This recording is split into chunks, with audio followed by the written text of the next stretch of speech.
All right.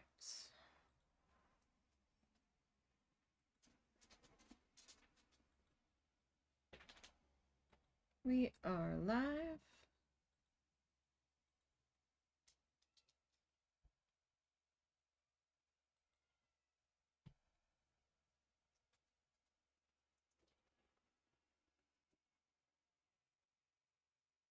I'm still finishing getting set up here, so just give me 1 second. It is Tuesday.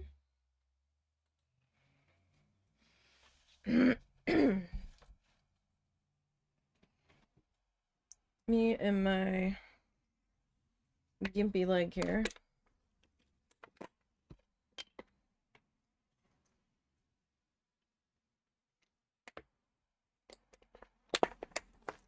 I think it hurts more today than it did when I first did it. You're okay, buddy. Do you need help getting on the bed? Do you want me to help you? Go ahead, you can do it. You can do it. Good job. He's been quite the anxiety muffin ever since the storms came through. Okay. Let's get our finger protectors here. I wanted to start sooner, but I thought since they were originally going to come in the afternoon yesterday until we had to change it to today, that it would be the afternoon again because they didn't tell him a time. And then yesterday, last night, he got the confirmation text. Oh, I'll be right back.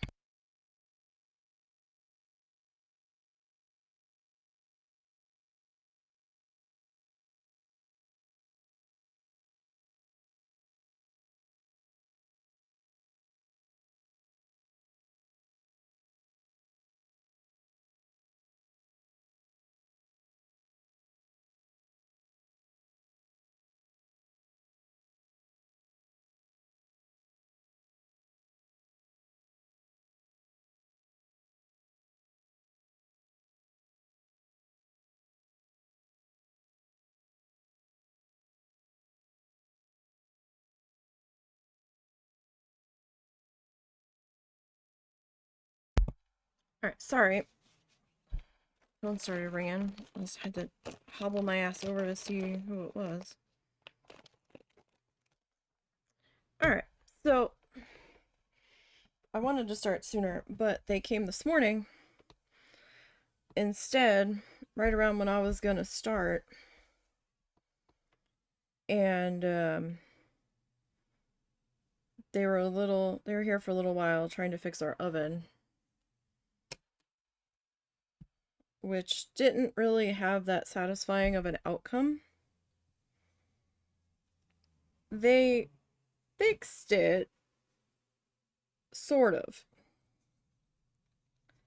So we told the guy what was happening, like, we had put it up to 425, and it did a little noise, like, okay, you're at your temperature. And it would click off, like, you know how electric ovens cycle, so, like, it'll get hot, and then it'll click off, and then it'll cool down a little bit, and then it'll click back on, you know, to raise the temperature back up again. Except it clicked off, and then clicked immediately right back, and the coils were glowing so hot you could hardly get, like, near the front of the stove without feeling heat from the oven. Which was wild. And we could smell, like, a weird plasticky burning smell, and guy's like, huh, alright. So he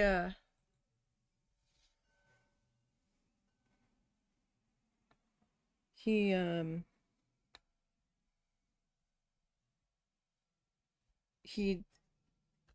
disconnected the temperature gauge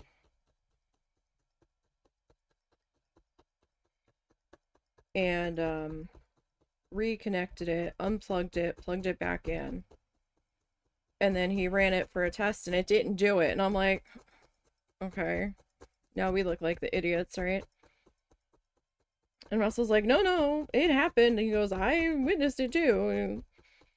So, guy's like, and he let it cycle for a couple of times, and he had a temperature gauge in there, and everything seemed fine. So he's like, well, look, it if it does it again, you might need to do like a hard reset on the computer board in there by unplugging it for a few minutes and then plugging it back in. He goes, if it becomes, a problem and starts going crazy again, call us back. Um, we'll come back out without an additional fee within 30 days. I'm like, oh, that's not so bad. I mean, it was a little pricey for him to come look at it to just unplug it and plug it back in.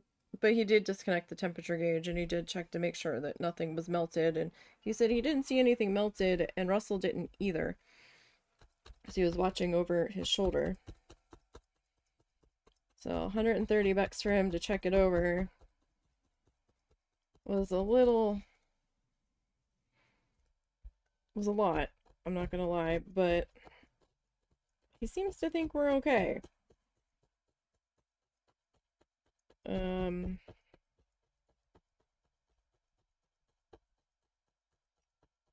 I have, because he's like, this thing's too new for it to be having any kind of major problem. And we're like, yeah, we know, that's why we're mad. We're like, what is this?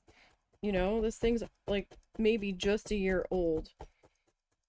It shouldn't be doing this. Like the stovetop was working fine. So I don't know what the whole thing was about. Apparently that guy is not really sure either. But there was nothing that was definitively glaringly wrong that he could find. So we cooked something after he left and it seemed fine. The burning smell, the weird plasticky burning smell, kicked off again. Like it was still there while he was here, and he goes, it kind of reminds me of like brand new oven smell. Like when you first get a new oven and you turn it on, it has to like have that burn off cycle where it smells funny. Um, and Russell's like, yeah, kinda. So we don't know if when it went crazy high, there was something else that it started burning off, and that was the weird smell that we were smelling. Because the cats had shoved a bunch of toys under the stove. Of course they did. So those got rescued that we didn't know were there. But his tree goes up kind of high.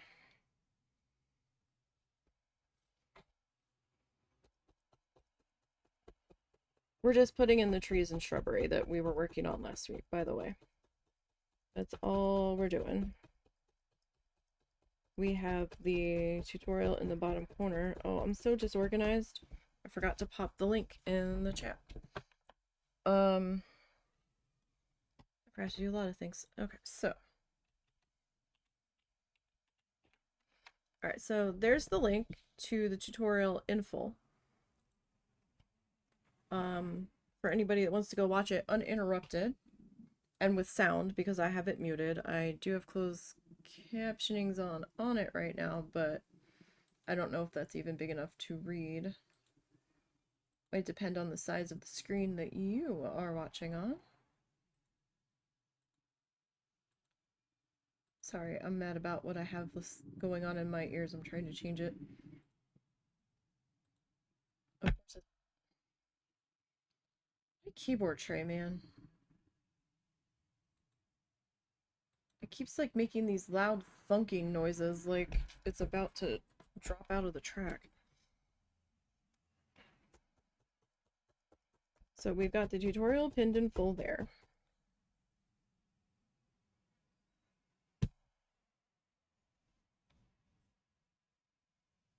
Something was crawling up my arm.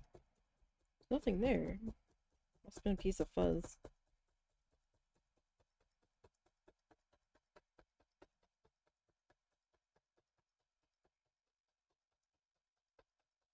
But that's where we're at in the corner there.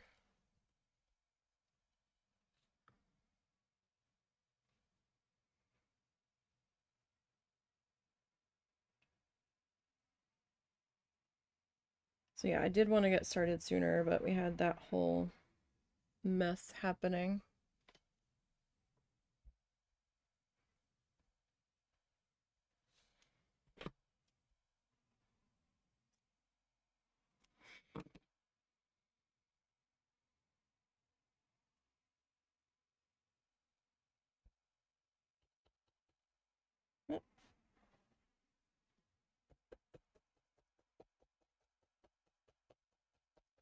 But at least they'll come back out within the next 30 days if it starts being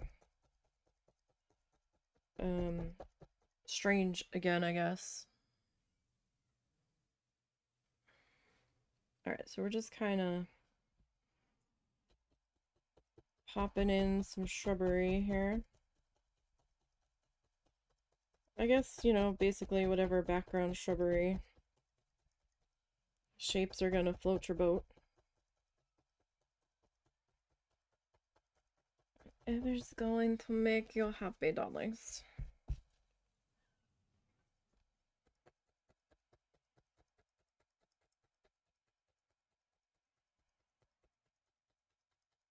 Okay. So let me bring that forward so I can see what's going on with it. Alright, I'm just kind of like pulling these guys apart a little. Because, you know, shrubbery shapes are kind of similar to cloud shapes at times. Depending on your shrub. Depending on the shrub.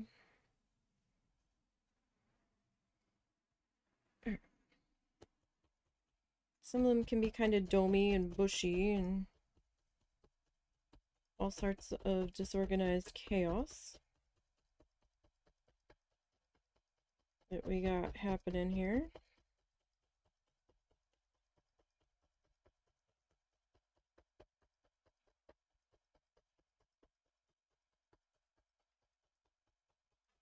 So how is everybody today? I hope you all are doing all right. Hopefully you're having a better day than me. I always hope everybody's having a better day than me. It's always a storm of chaos over here. I have no idea what's for dinner tonight either. I forgot to take something out of the freezer for tonight.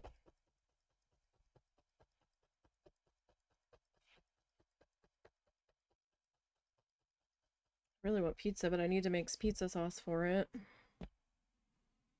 And that's not happening tonight anyway. My brother called while you all were gone. You guys were gone for a minute. Well, I ended up stopping by Harps. Ah.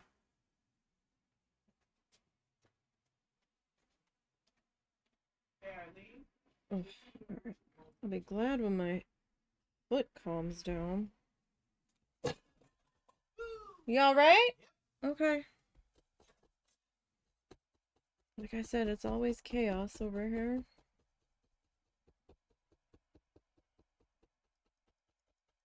And we always have some kind of chaos happening. Whether it's from the mother-in-law or life or what have you. Phone constantly ringing off the hook.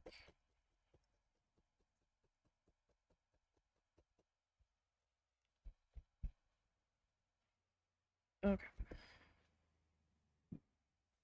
So I'm using acrylic yarn. Traditionally, most people will use roving. Roving doesn't always really get along with my budget though, in terms of amount that I would need and pricing. Yarn's a little more readily available for me anyhow. Like if I'm in a pinch and run out of something, I can run somewhere and grab a color. I've got a couple of options of places I can go to.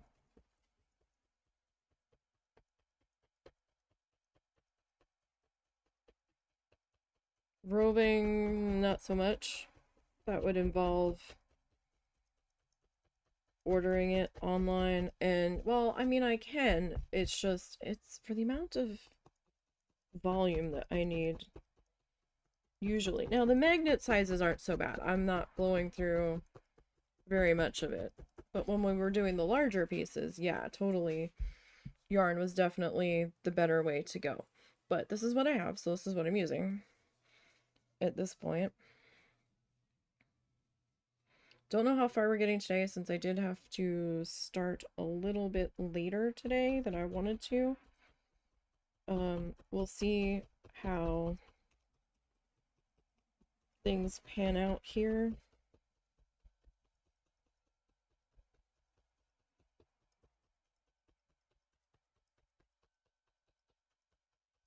We'll see.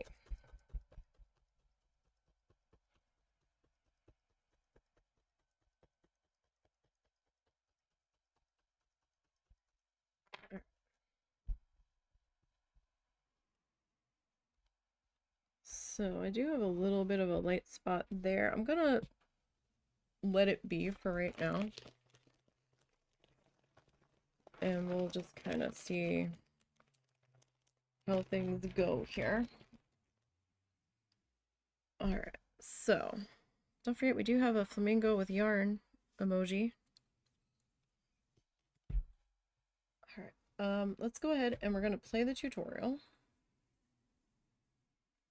And we're gonna advance that a bit. He added some little stickies here and there. But he used the same color.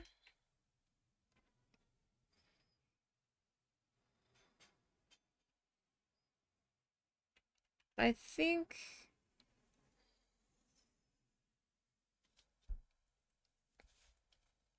I might omit that. I don't really have a good color for that. I mean, the cinnamon's kind of red. And that's going to be getting super tiny. So, alright, so he's got some yellow ochre.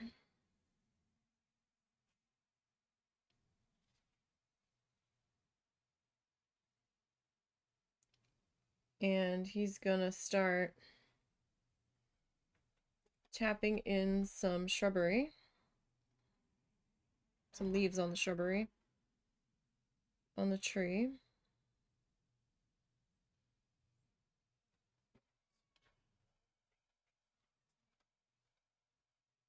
It's one of the interesting things with paint where you can like really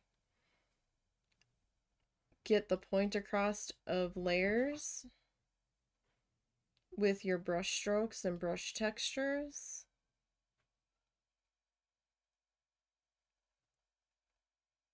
It's a little hard to do for me.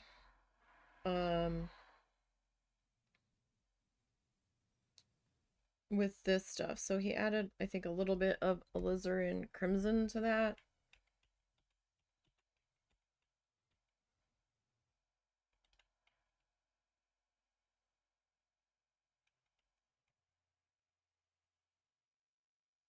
So he's kind of just adding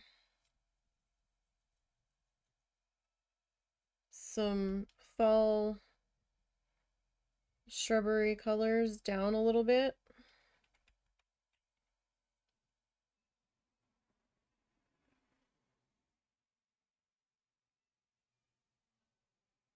Whoop. There.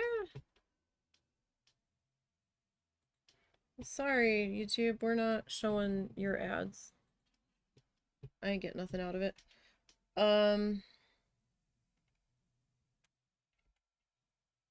Okay, so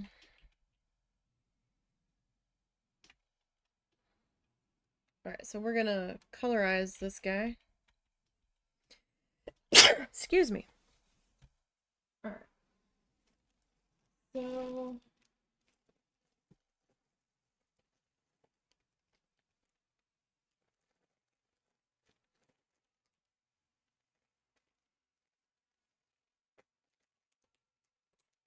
I'm gonna grab our mustard color.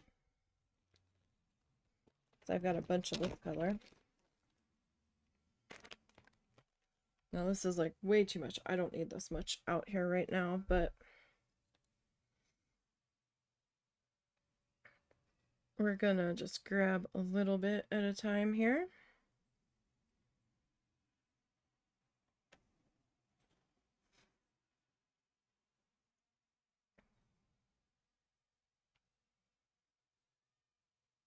Okay.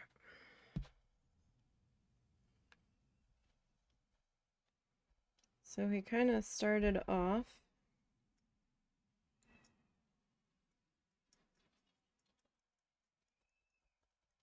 with add in a bit of color to this tall guy.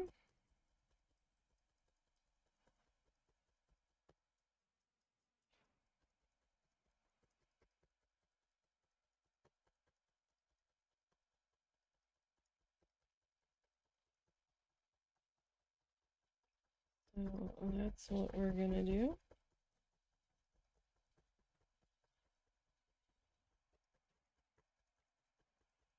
And I just like to add a little bit at a time.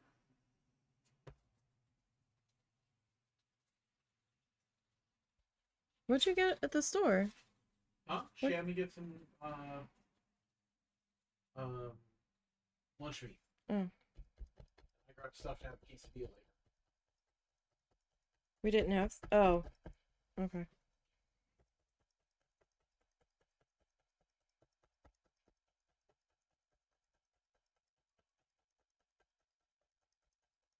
I never did take anything out for dinner. I think I'm gonna do chicken and rice. Alright.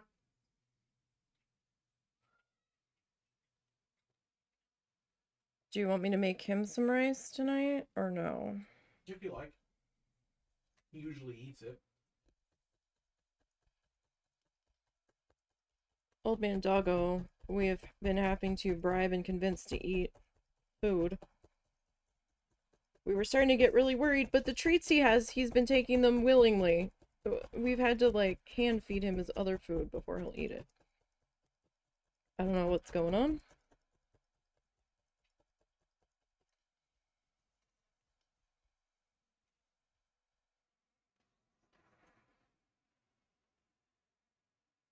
And he won't touch his dry food at all. We even tried to get a different brand of dry food, and he's like, no. That's not happening. And I'm like, okay. Alright there, buddy.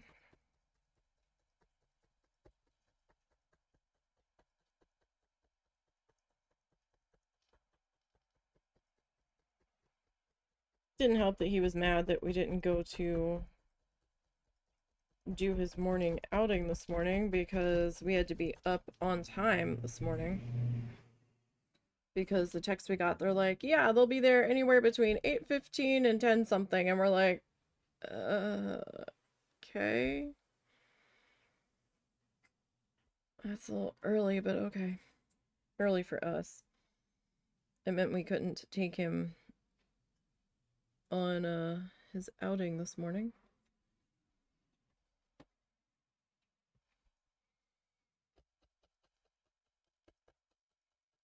Unfortunately. I'm sure he'll con us into something tonight.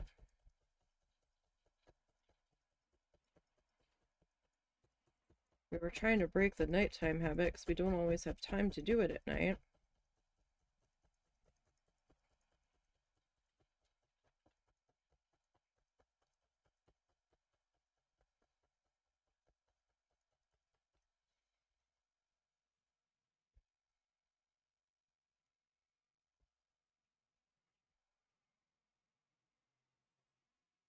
Although with as sore as I am, I don't really want to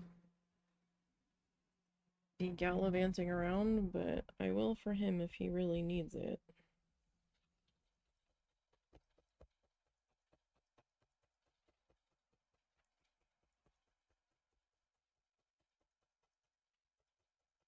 So I'm trying to let a little bit of the brown shine through, so our shadowing of different layers of leaves didn't go to a total waste, so I am trying to leave some of that visible.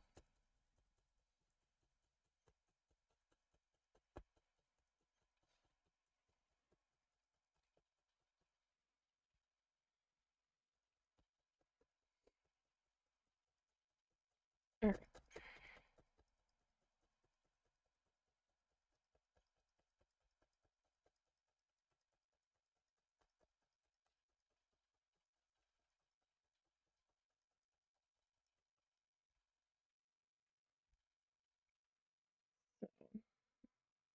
Definitely gonna have to shave down the back of this guy.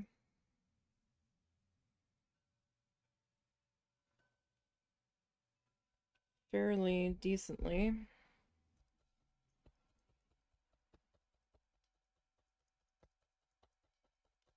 He is a bit of a thick guy here. Just a little bit. Make sure that the frame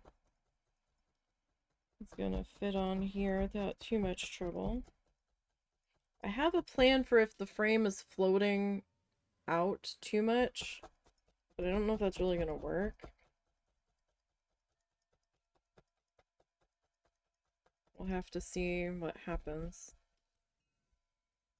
Okay, I'm not done with that yet, but I don't know that I need this much of it out though. So I'm gonna tuck the rest of that into its bag here for right now. I still need to fluff more of this. I just haven't gotten around to it. He did some alizarin crimson in there. I don't know that I want to quite go that crazy. We do have some burgundy. I got a little, and I do mean a little, oh, wine, excuse me, bit of video editing done last night. I was busy last night. I had stuff to do.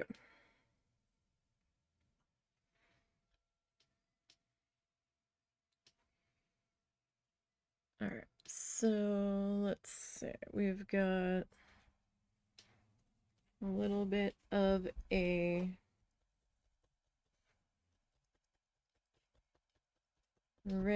reddish shrubbery.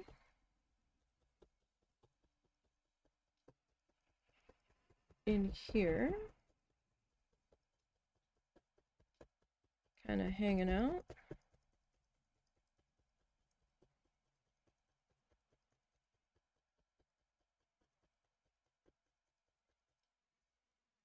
Alright, I'm going to add a little bit more to that.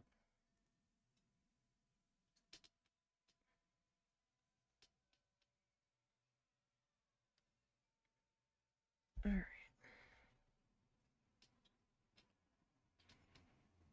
I'm excited to start our new game on the YouTube channel. It's gonna be a little bit though.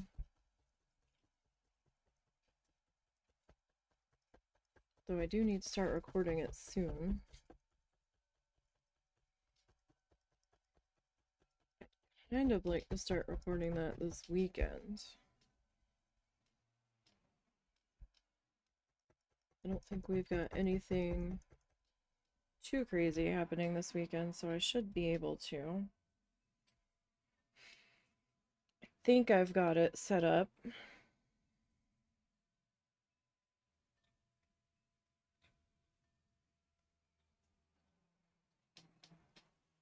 Alright, he's kind of...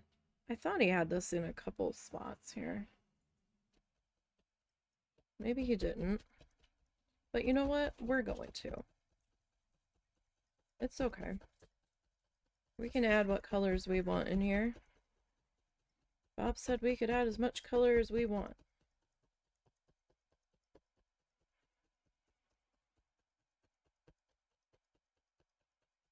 I mean, I'm gonna try not to go too crazy because it is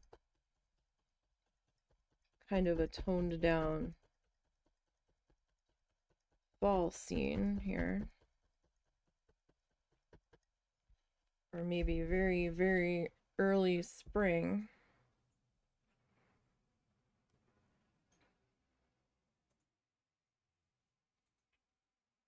But fall feels a little more accurate. A lot of this season has felt very, very toned down, very fall-like.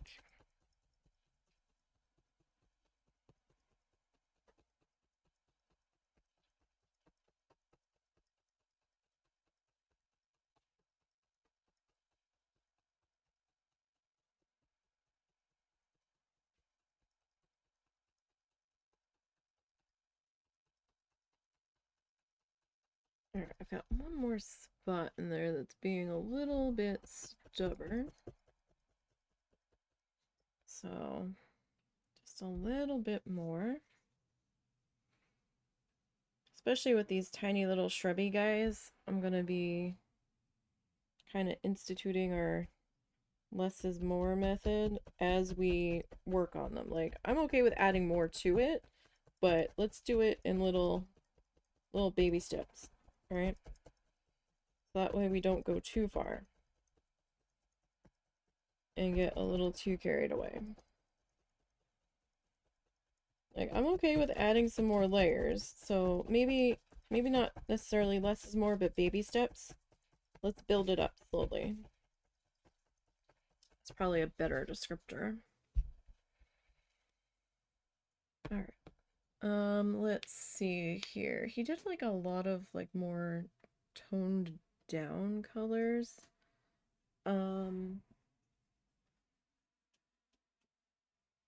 So that was mustard, but there's also, is he stuck on the screen? Cal trying to poke at my woodpeckers. This is mustard yellow. So this is mustard yellow from Paintbox, and this is mustard yellow from Big Twist.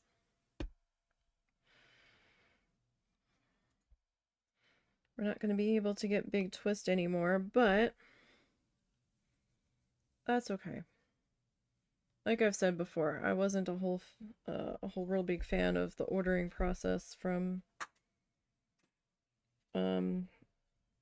Joann's, doing the online orders. Their shipping always gave me such anxiety for how they did it.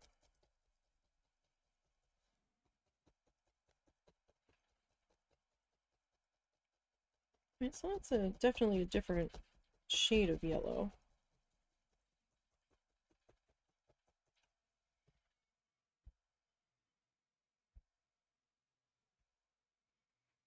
I just wanted little bits here as we kind of build it up a bit.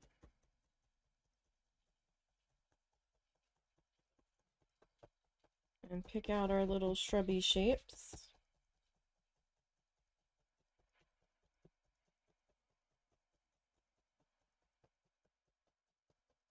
And get all of this attached. So we do have that YouTube channel that I mentioned a minute ago. The link's somewhere on here. Don't forget to go to that and subscribe over there because we do have some stuff that we haven't streamed pop up over there. I mostly use it to archive a lot of the live streams, but every so often, or at times where I'm away and can't do a live stream for whatever reason, I try to get some stuff happening over there during those times. But if you subscribe over there, and I really wish you would, make sure that you turn your notifications on to all, because it automatically goes to like personalized, and it'll only send you some notifications when a video goes up. It doesn't always tell you when any video goes up if you don't have that all button selected. So if you don't want to miss anything going live, make sure that you are subscribed and have that turned on over there. Because with the way the algorithm is, you're gonna miss something if you don't have that all button clicked over there.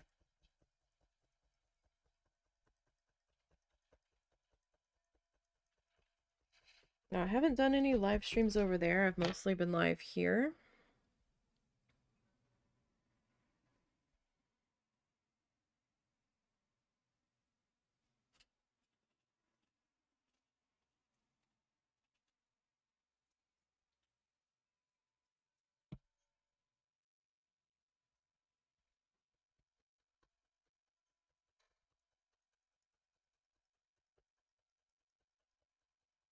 But I do archive the live streams from here, most of them over there.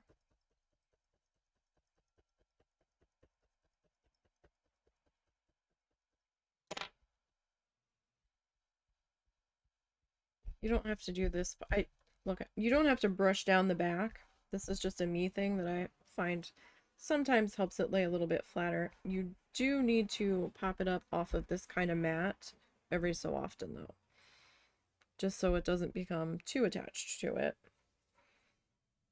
Because if you don't pick it up very often, it's gonna get really embedded in your mat, and you could damage your mat or damage your piece trying to unattach the two. And make sure you're unattaching the two gently if it feels like it's really in there.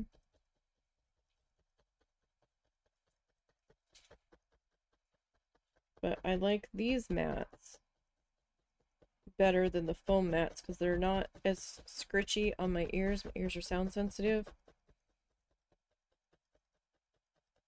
And these are a lot more gentle. These kind of sound like you're walking on gravel or like crunching through snow sometimes. The other ones are just like nails on a chalkboard, to me personally. At least as far as like the harder foam mats go.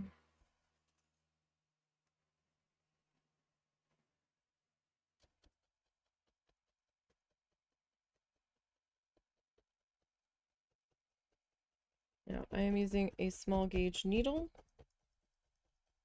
I don't know the actual number of the needle. My kit only had S for small. So, I don't know. I wish I could give you a more precise number on that. But unfortunately, that's not possible at this point in time. If I end up ordering a new kit, I will try to see if that is listed on there and let y'all know.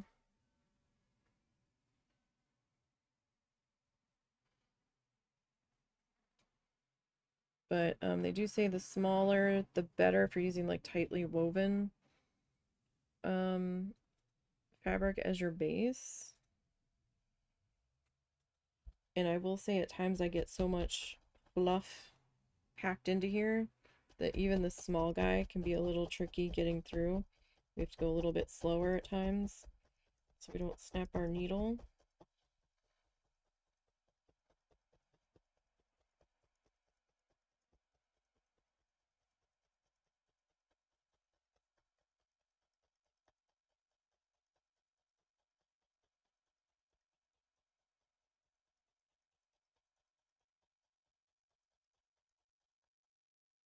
All right, and I know we still have some stuff along the front here. I'm going to add more in and bring it down just a little bit further to kind of layer it up. But I just kind of wanted to get some bits of color in the back row here, so to speak.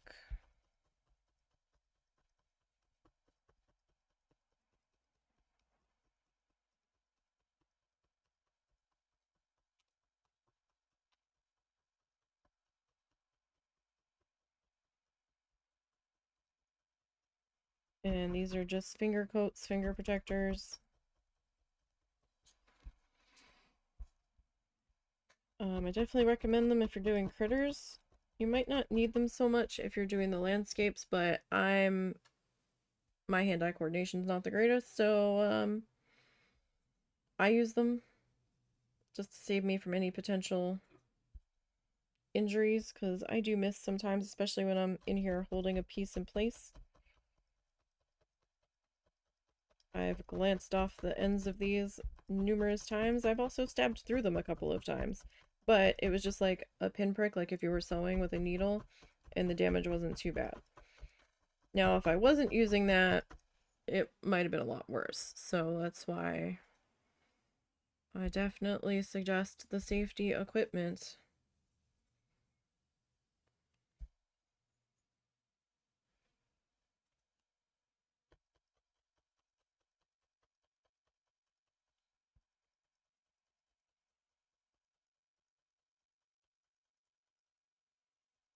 Alright.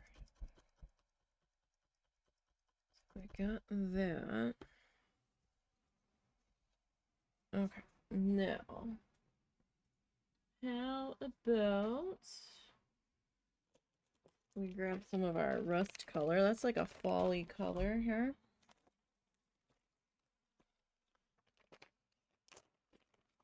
Like a little bit of a burnt orangey color.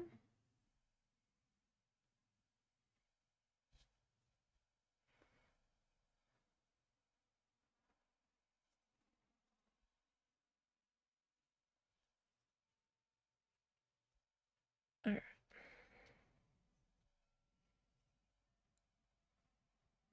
So I'm gonna pop this guy into here.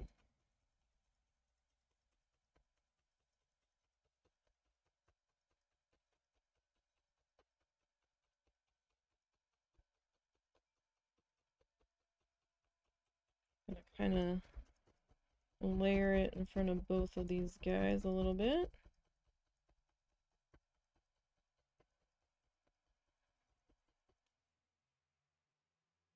Oh gosh.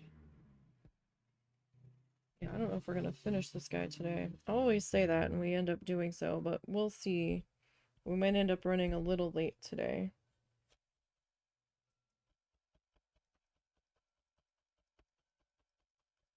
Do you have plans with Tyler tonight? Nothing official. Okay.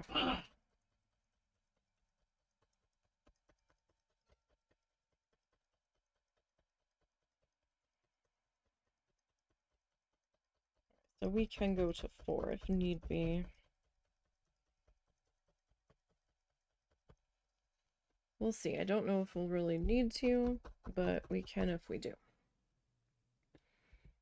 Alright, I'm gonna grab some of our original mustardy color here.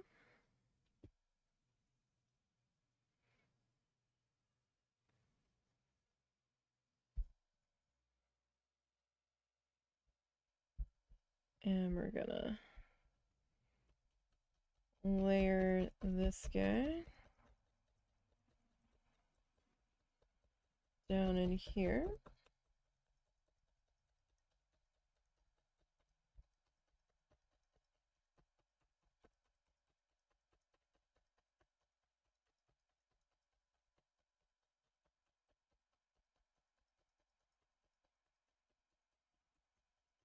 And I'm gonna add a little bit more to that, because that definitely got shrunk down a bit further than I wanted it to be. And that's just the nature of the fluff.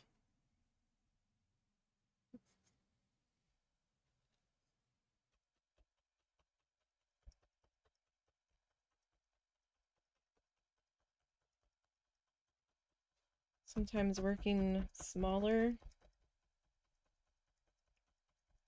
can work to your advantage. Sometimes.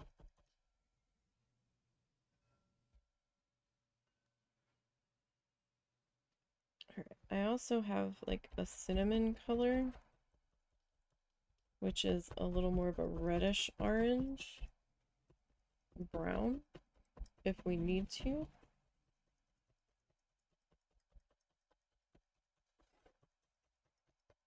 I don't know that I'll really need to.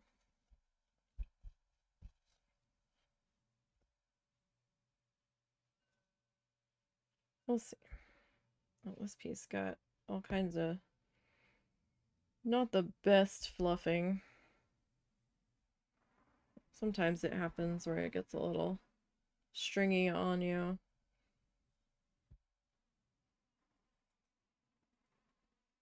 I mean, sometimes you can still pull some fluff off of it. Sometimes it doesn't matter.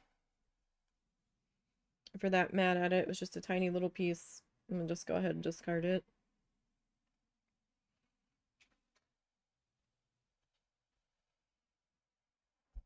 Alright.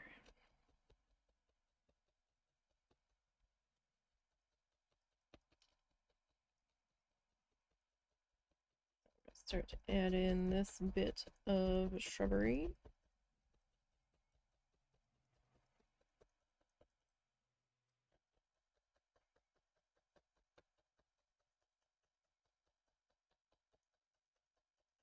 And as you add it in, you might need to add a little bit more in the middle or on the sides. That's fine. Fuss till you're happy.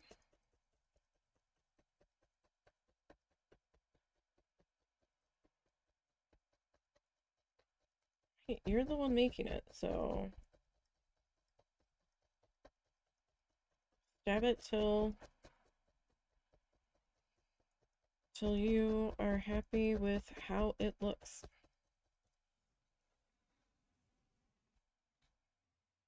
So I'm going to add just a little bit more.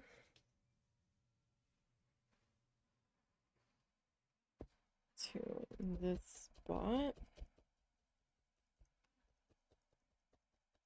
Kind of wanted it to overlap that a little bit more than it was.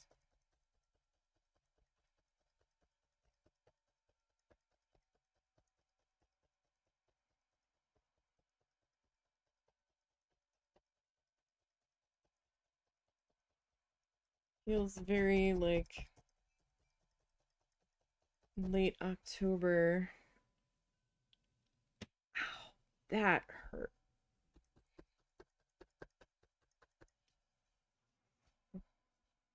My ankle just flicked. I was like trying to rest on the side of it, and it just was like, I don't know about this. And then it kind of felt like it was stuck. That's not a good time. Like, I'm okay with a little bit of brown poking through. I'm not okay with the middle of my shrub looking like it's dead, though. I mean, there are some shrubs that happens to. And if that's a look you want to go for, then that's fine. It's just not what I was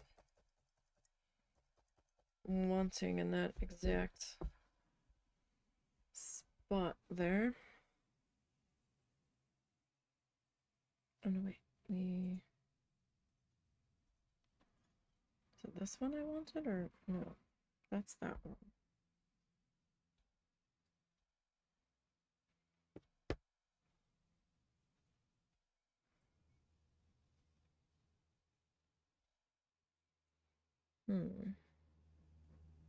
I don't know which one you are. So I kind of forgot you were sitting there. Alright. So I'm gonna pop in another guy.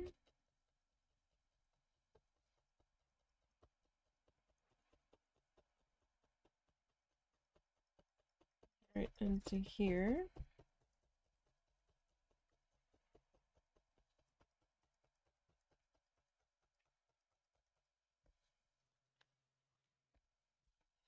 So tired of seeing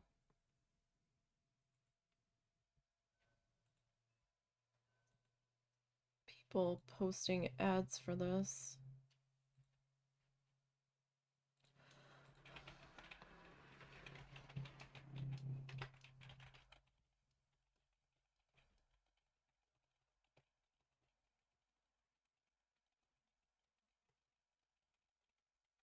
But by all means, keep coming on in here and posting it. I'm just gonna keep reporting you.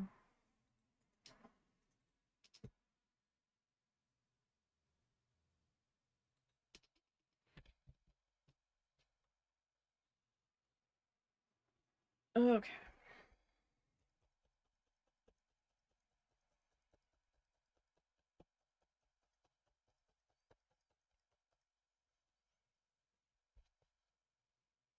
Alright, let's go back to our cinnamon. No, this is rust, not cinnamon. I didn't grab the cinnamon. I kind of don't want to add the cinnamon at this point. I think we've got a good color combo happening here at the moment.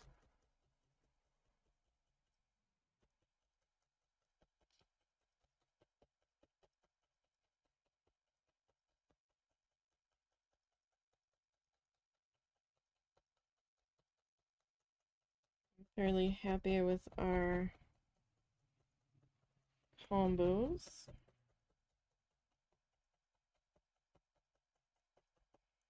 Still kind of unsure about this crazy sky, but it is what it is, right? Every so often, Bob gets a little extra crazy with his skies here.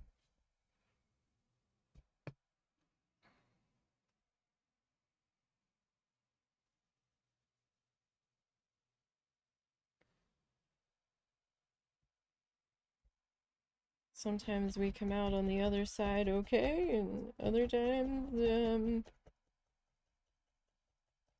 it's a head scratcher. But we tried. Alright, we tried.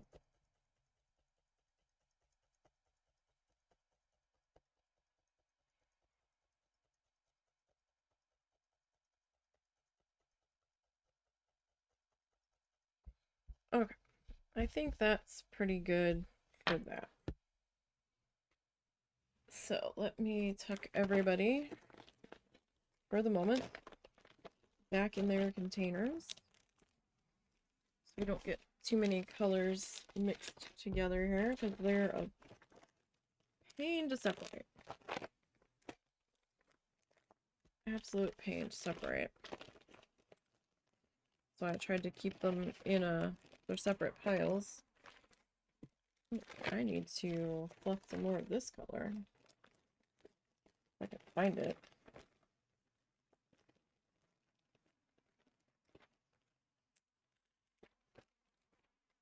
I mean, I'm sure I've got more of it here somewhere. Okay.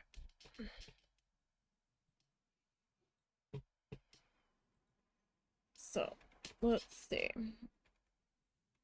Alright, so he's gonna grab a 2-inch brush, the brown that they made. Now what are you doing?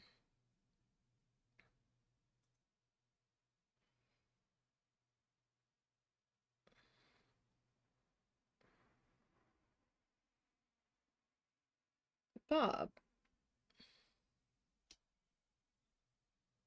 I don't know if that's gonna work here, Bob. So you did another row of dark shrubbies.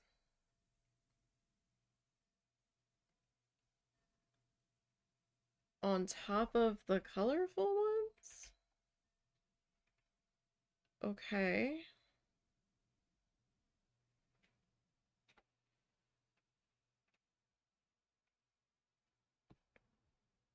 I don't know that I want to do that.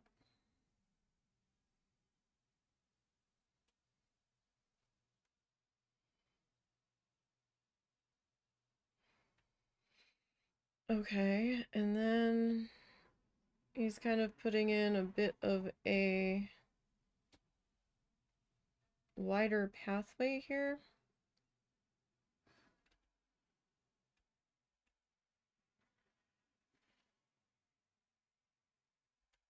Oh, then he's gonna start that tree. Okay. I don't know that I want to do that.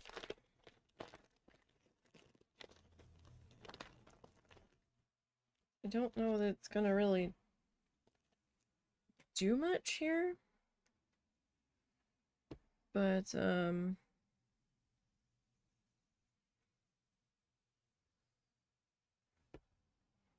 you know what we'll do? We'll take a bit of it. And I'm gonna roll it, right? And he did it the same color as the ground.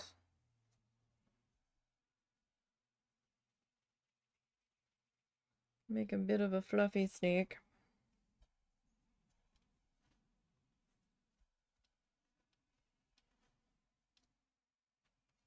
This, I don't know that this is really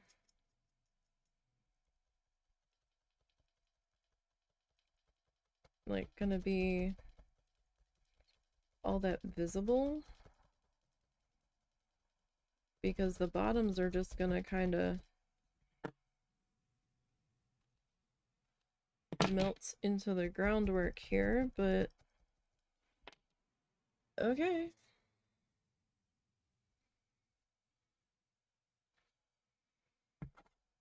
He just kind of like taps some stuff in here, so I'm just gonna kind of like do some sticky bits. Right, because it has to be tall enough. Where are you being creaky now? There we go.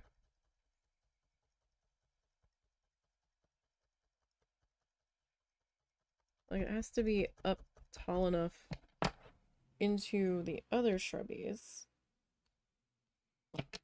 to kind of cover it.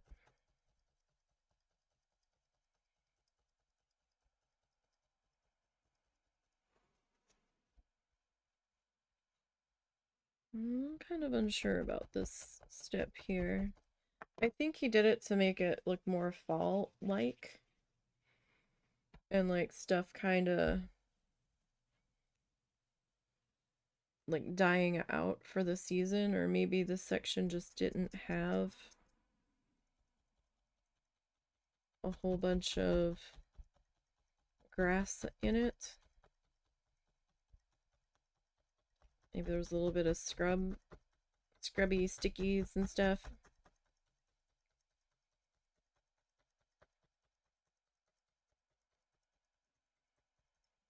Kind of happening.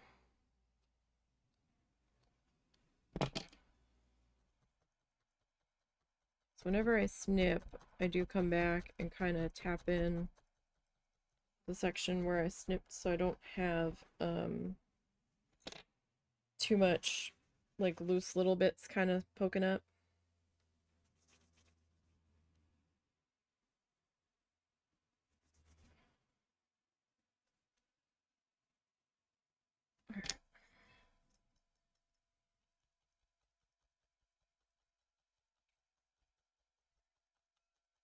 Like I don't want to cover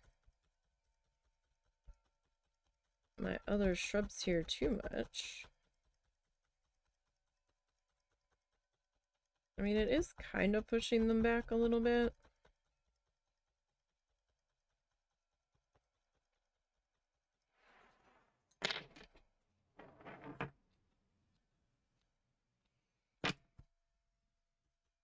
And since it's the same color as our ground cover, that line is just kind of like melting in a bit.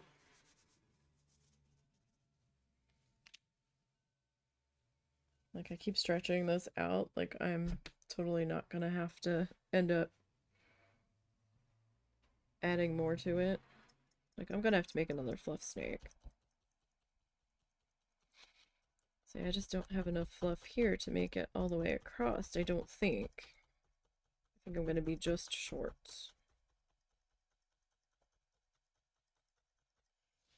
Alright, so we will... Snippy, snippy, snippy.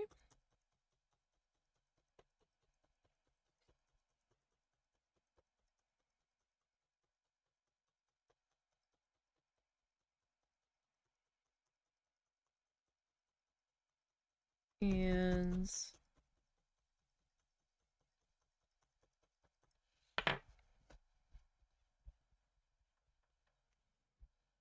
we'll just kind of keep trying to add that in a bit. I mean, it is pushing the other stuff back further. It is. A little bit. We'll see how I still feel about that as we go along here.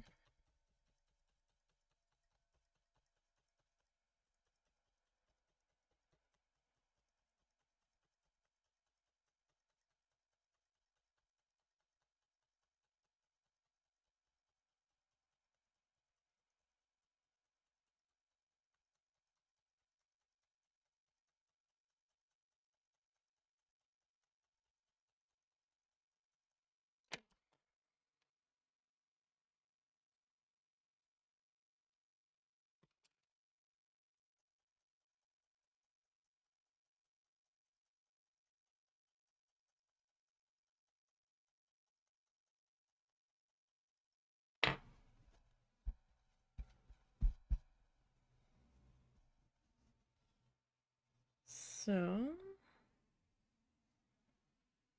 get our next bit here. And I'm kind of like scraping through and fanning out our fibers just a little bit. Just to give it enough to give it like maybe some dead grass look. Where it's not like entirely clumped up. Give a little bit of separation in there.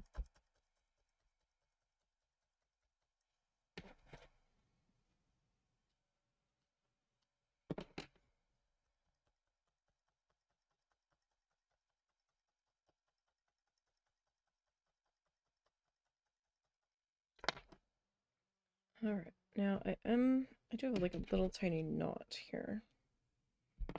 I'm gonna remove that guy. So the smaller these pieces get, they get a little bit more difficult to work with here.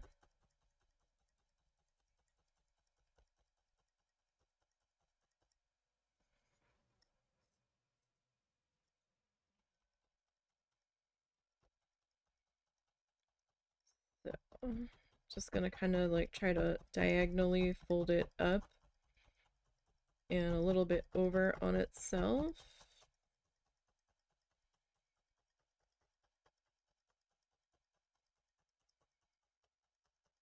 Just a little bit. Okay.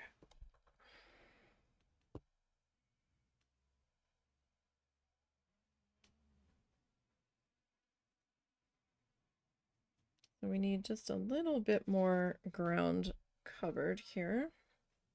A drop of water. It's gonna give us a little bit more friction on the palm here to get our fluffy snake shaped here. Alright. So I'm gonna kind of line that up with where we left off. Now mine won't be a dead ringer 4-bop. It won't, because we're not using the same medium. But we can get it close. We can kind of get the idea across. We've gotten close before. So this is, since we're zoomed in a bit on the camera, it's kind of hard to tell size proportions. This is a 3-inch by 3-inch square. Roughly the same size of our backing that we're going to attach it to for our magnet. So we've got our little, if I can grab it here, we have our little square. So I just traced around the square. I'll have to trim a little bit off the edges because that's just the nature of these things when I'm doing them. It happens, right?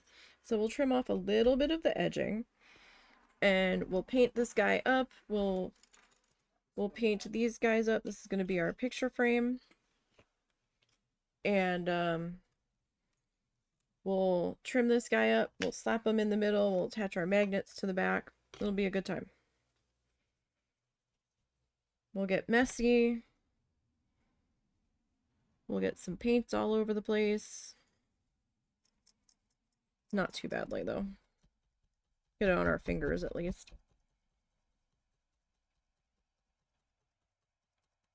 I've got the hot glue gun nearby in case we do get done adding our fluff here in time to finish this guy.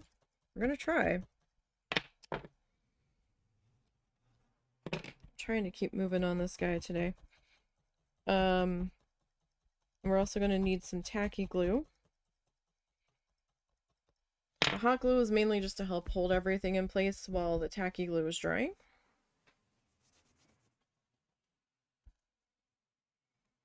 The tape around the edges, like I've said before, is just my temporary guideline in case for some reason I couldn't see my pen line. Because, you know, sometimes the pen line gets a little distorted, it gets a little lost. With all the fluff coming in, it just kind of helps me as my ultimate don't go past here guideline. I mean, we can go past it. It's not like anything truly bad's gonna happen, it just means that we have to trim more off. And it's some supply waste.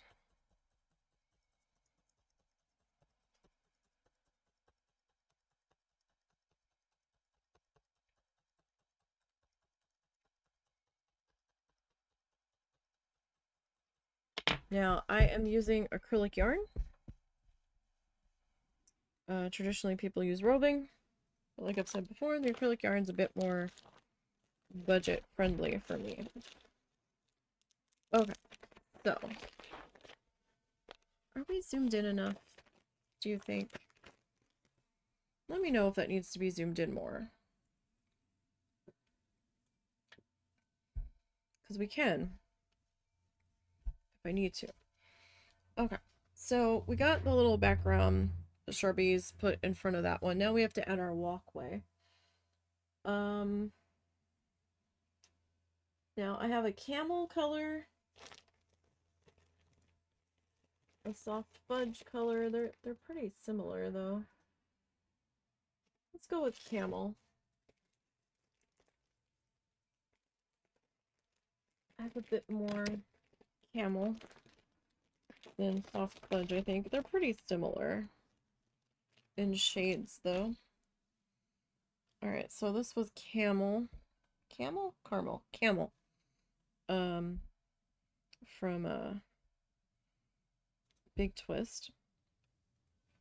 So it's kind of wispy on this walkway. Time to rotate my mat.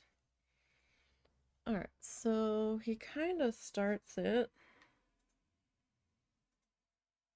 kind of like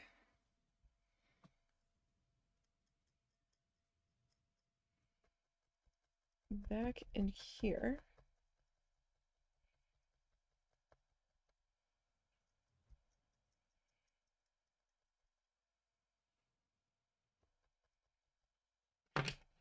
Not sure how long that should really be. Probably shouldn't be too long.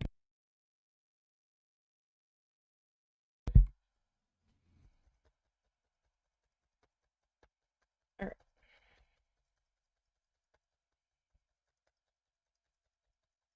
But as we tap in, it'll shrink a little bit here.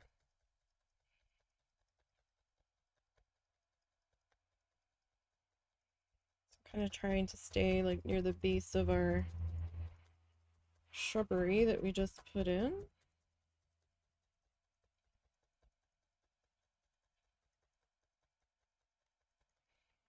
Okay, that really kind of just disappeared there, didn't it? Oh, he's actually a bit closer to the side over here. Alright, so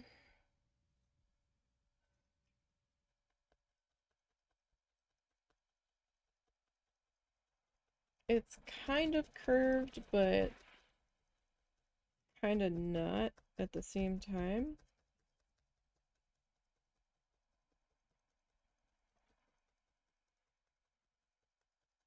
Kind of somewhere in between.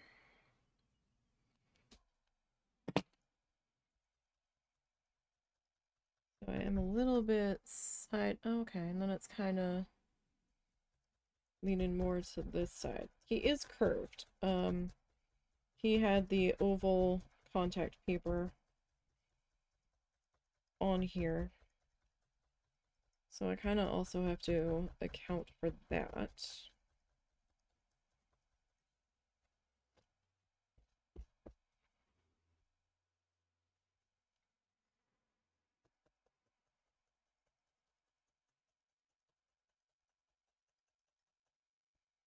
Alright, so I got another little bit here. So he kind of like comes close to this edge out here.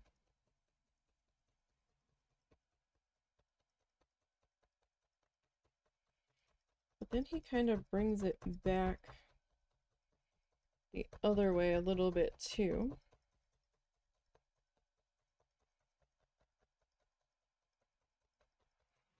Alright, so let's see here.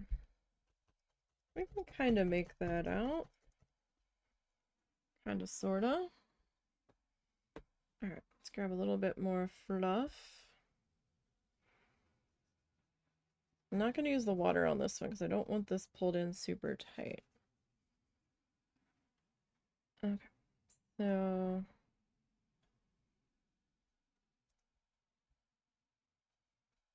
he's kind of got it coming back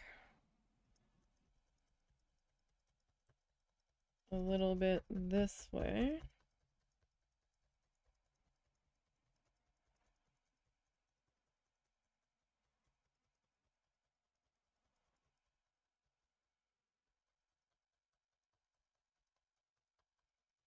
He has it coming pretty far across.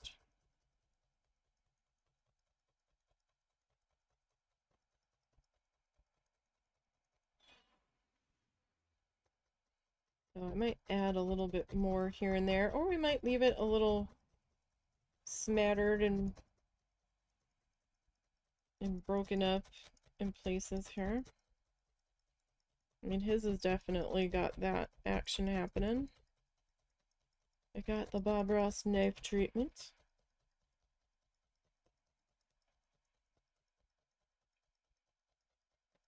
So we want a little bit, want it to be a little bit skipped, sketchy.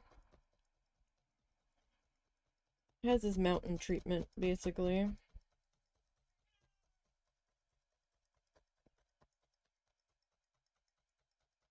For the most part.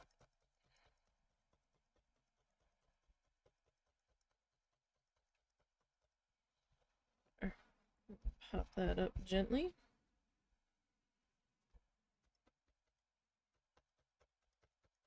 Okay. And then I'm gonna grab a bit more.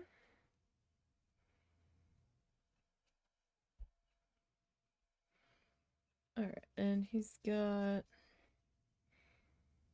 That might be a little much. He's kind of got it a little bit thicker.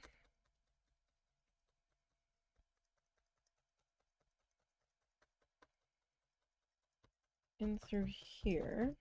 But then it also kind of thins out a little.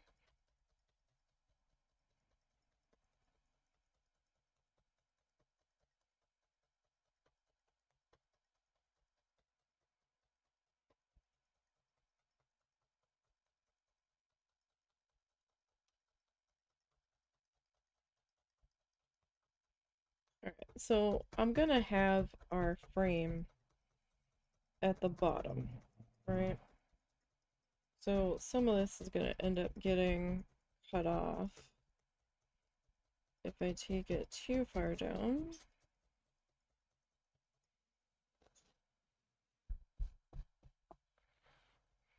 Right, so like our frame piece is gonna sit like down here. So we don't really need to bring it all the way to the edge. Okay. Alright, so let me tuck that back into its bag.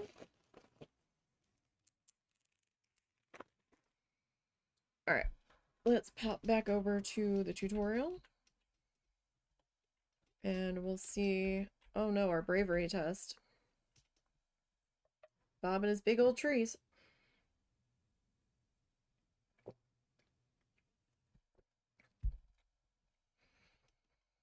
Alright, so that's basically top to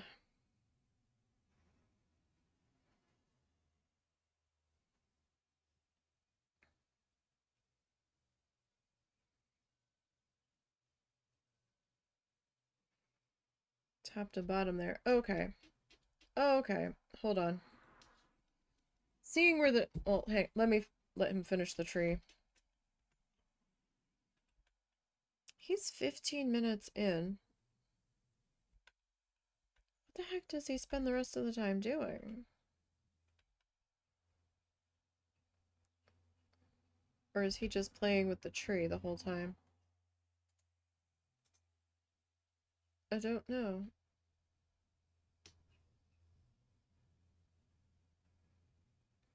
He's kind of highlighting the tree. I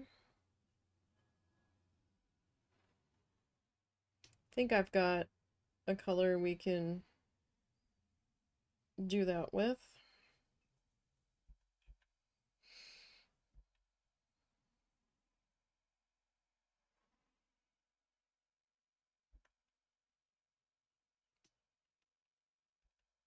So then he adds some, oh, okay, branchy boos. That's just artwork that people have done following his tutorials that they sent into the show.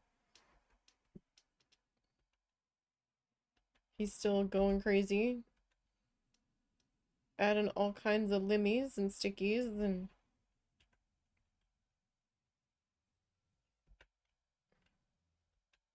and all that.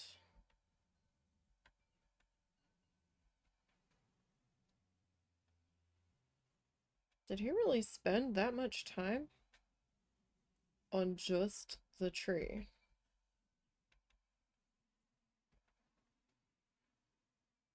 Okay, so then he's kind of... Okay, so the pathway really needs to like wrap around this way a bit more.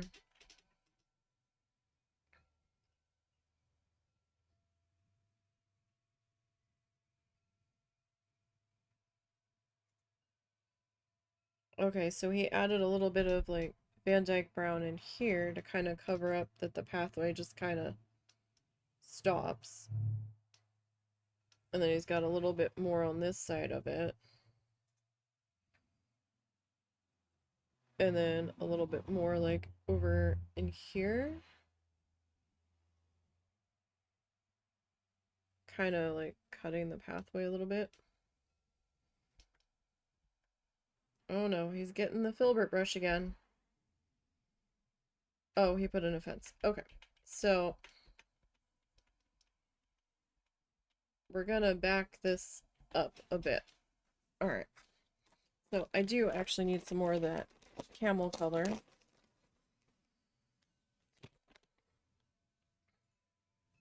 I thought that looked a little lacking. Alright, so we're gonna like bring ours a little bit more kind of over into here. Maybe not like all the way over, but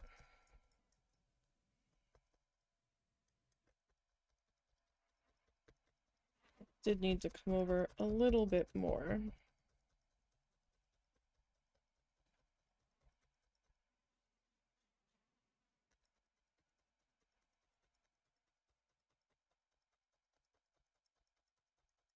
All right, that's a little bit better.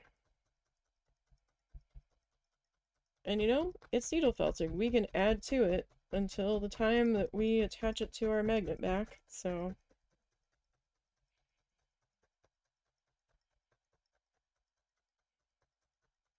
we decided that no, that's not quite right after all. Nothing wrong with that.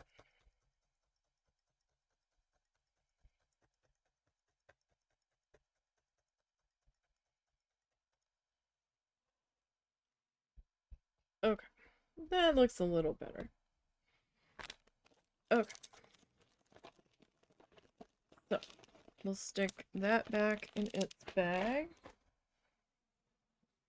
Now, I need to get my Van Dyke brown color. So, it's chocolate brown is my go-to shade for that. Okay.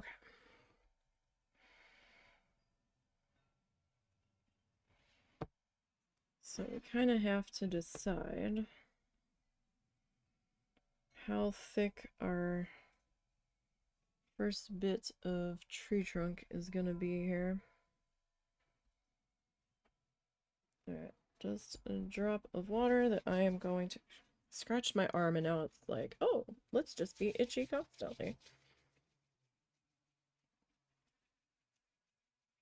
No, no wind tomorrow. I've had enough of this nonsense. I have to put recycling out. If it blows all over the place, I'm gonna be so mad. It's like forever windy here anymore. It's maddening.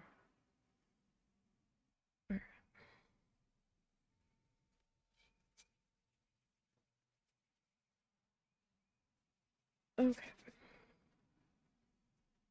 So this end's a little bit more tapered. Alright, he kind of takes this guy like all the way up. Okay, I think I'm gonna place you about maybe there-ish.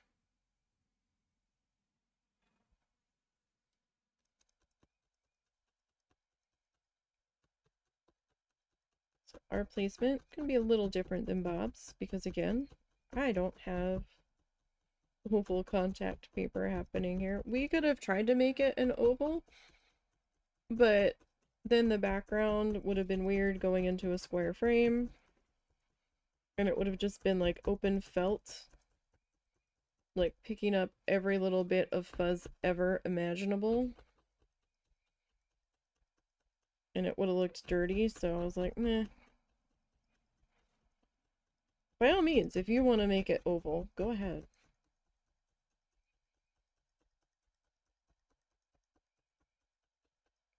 If I had had some, like, oval-shaped backing, I might have.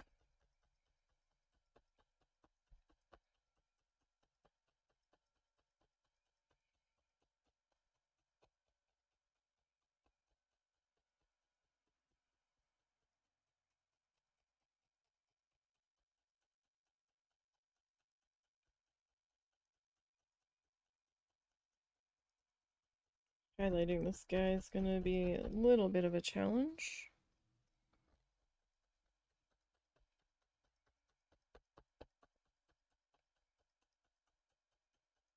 I mean, I'll try, but also, the smaller we work, the slightly more challenging things become. I just have my finger resting on the tail here, just so it doesn't eat more than it needs to.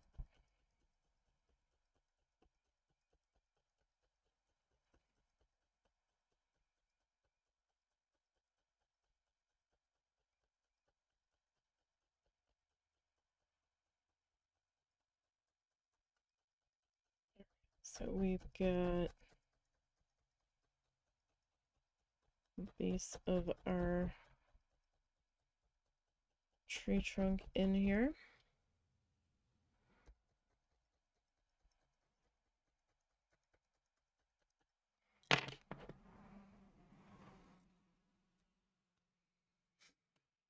Okay, so I'm gonna set that to the side. Tap in the little loose ends that we now have.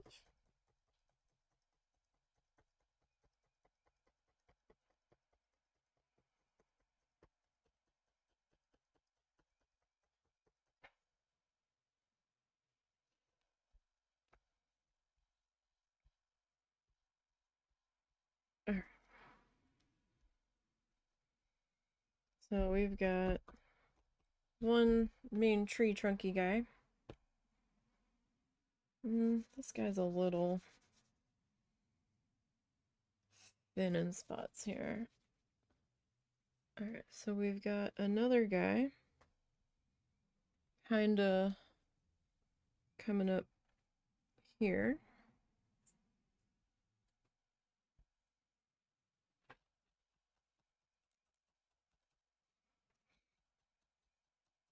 Like I've got fuzz stuck to the end of my nose now.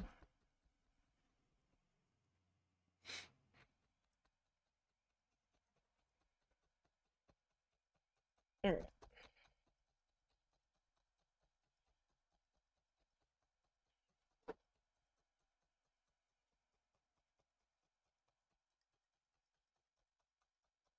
We'll get this guy.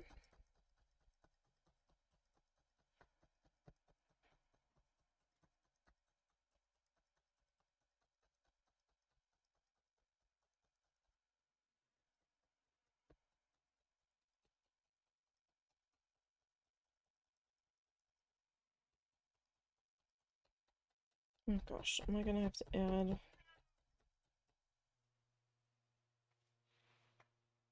a little bit? Sorry, I heard a meow. It didn't sound like a familiar meow. I was like, who's meowing?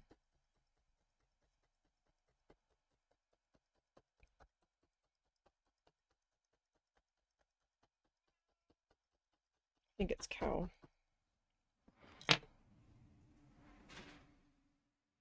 Okay. A little bit of water. Not much. We don't want it sopping wet. Just a little bit.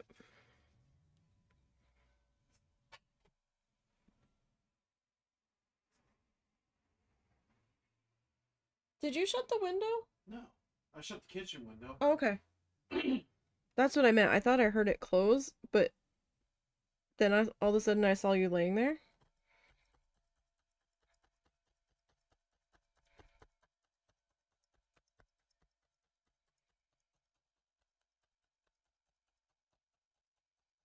My husband stole my pillow.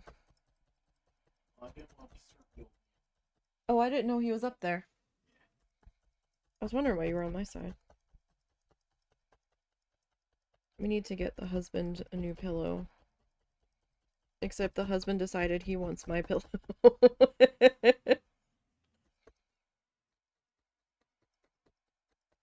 I will say I've had the least amount of problems with that pillow than any pillow I've ever had before.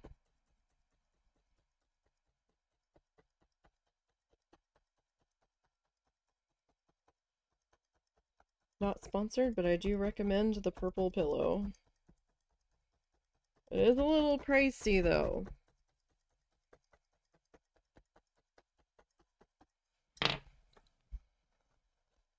It is a little pricey. Definitely had to think about that purchase, but I also needed to sleep. Well, we've tried everything else. Yeah, we did try multiple other things We that, do seem to be having less problems with it. yeah. So it was definitely worth the purchase. For sure.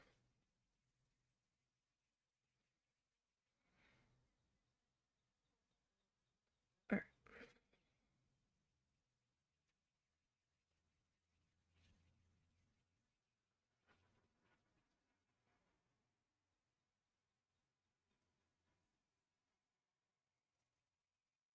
I might have pulled that one a little too thin.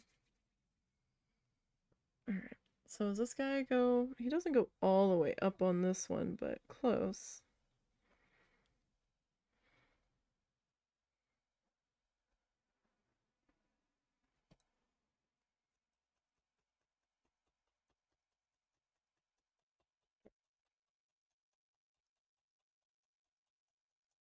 Get this guy. Popped on into here.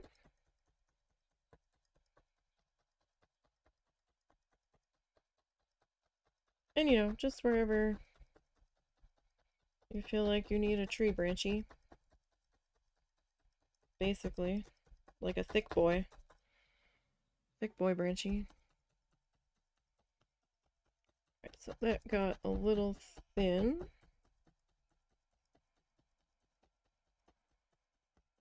So I'm just gonna kind of double this guy up.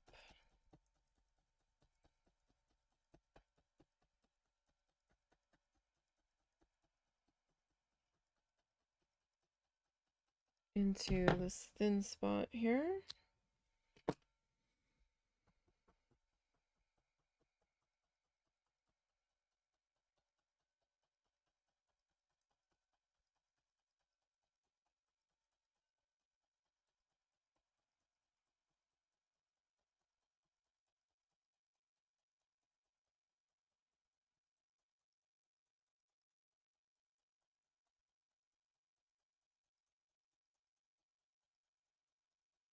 Okay.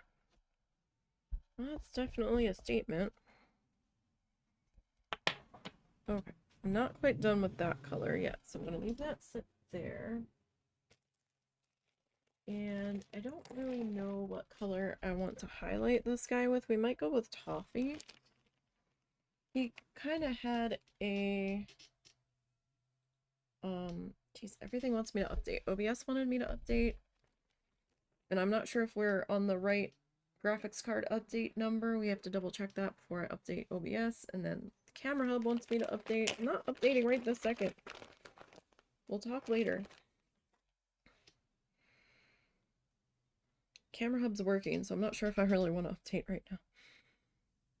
Like, he kind of had like a reddish color, but we'll see. All right, we're gonna get a little bit of water. Actually, I probably should have just left it on my finger.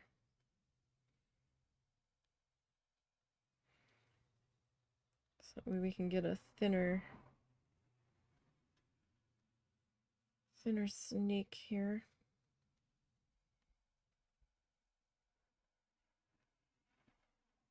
Remember, I'm not saturating this. I'm just getting just a drop to make it easier to work with. Okay, so he had kind of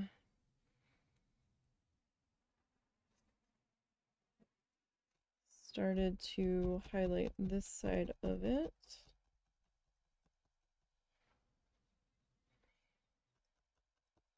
Now I'm only pulling it a slightly taut, mostly so I can see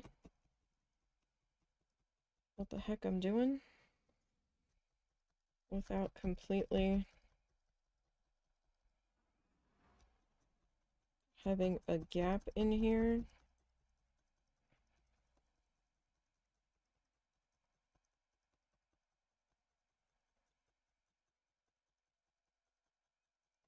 Sometimes this is the trickier parts to all of this.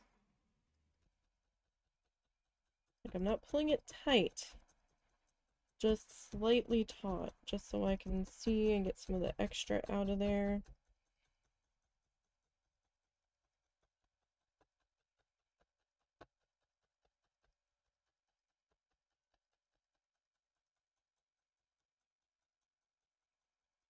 So I can tell that I'm on the edge of our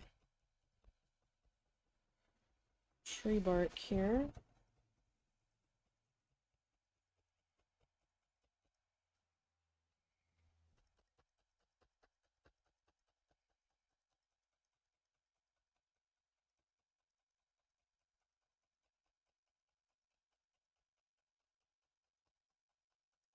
Not sure how far down that came. I just stopped around in there.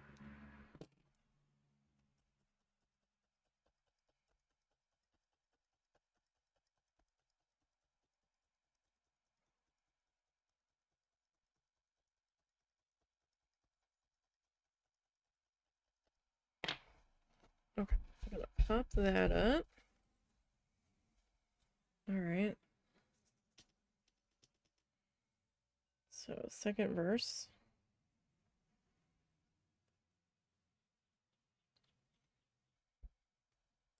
All right. So, need to try to make this happen again.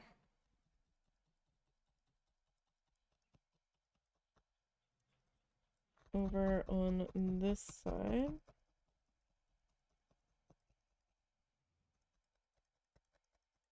Now, if you come in at an angle, sometimes you can get the fluff to move a little bit. I don't want to twist it too tight because then it doesn't always want to stab through.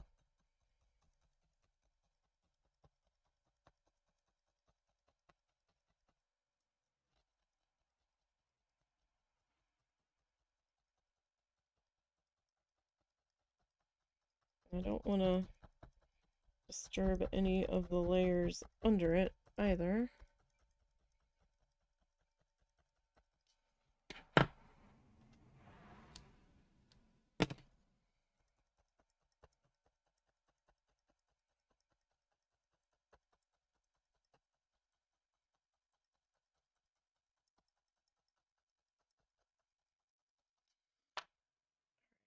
And we're gonna need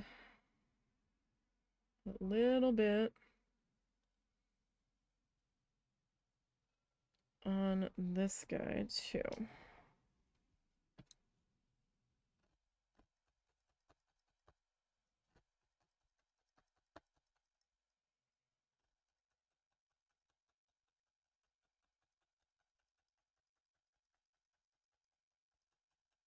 And hopefully we can get it in the right place.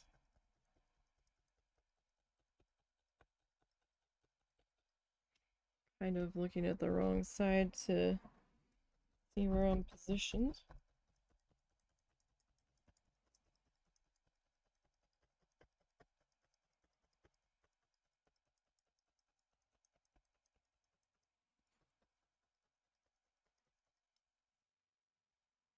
All right. So we'll get this side. Maybe we'll take this one down all the way.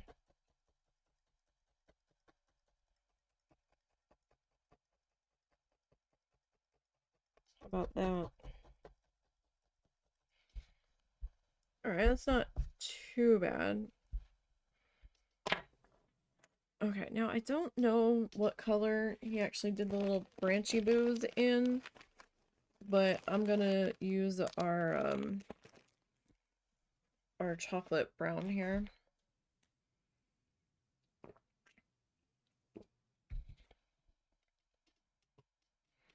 Ow.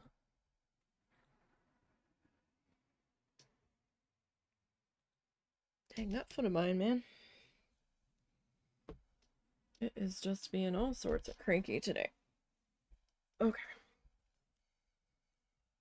So, it doesn't look like he goes too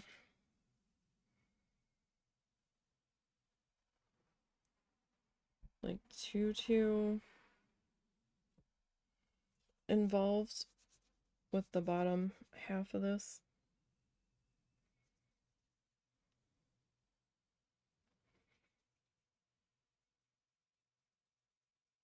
Okay.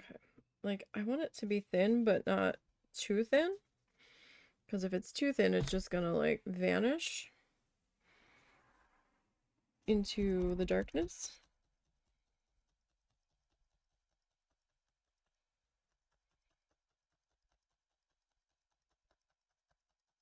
And it won't really look like it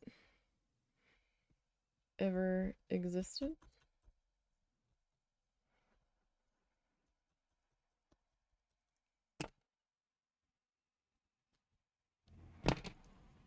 then we will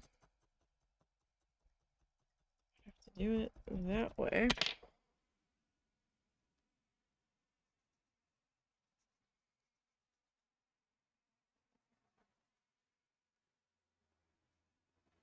Okay.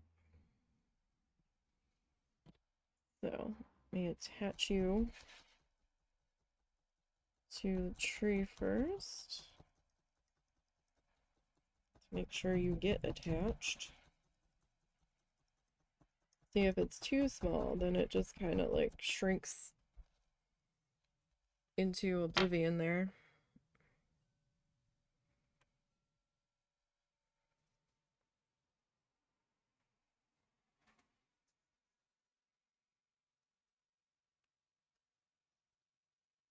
Okay.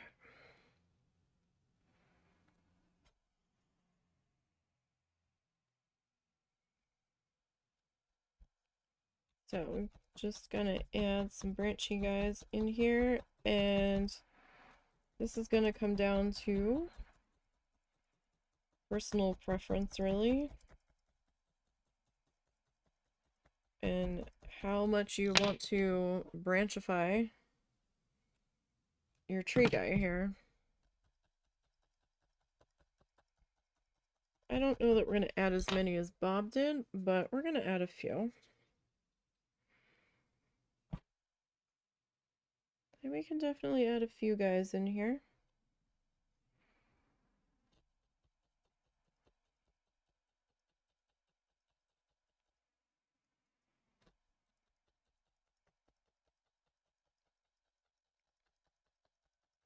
Okay.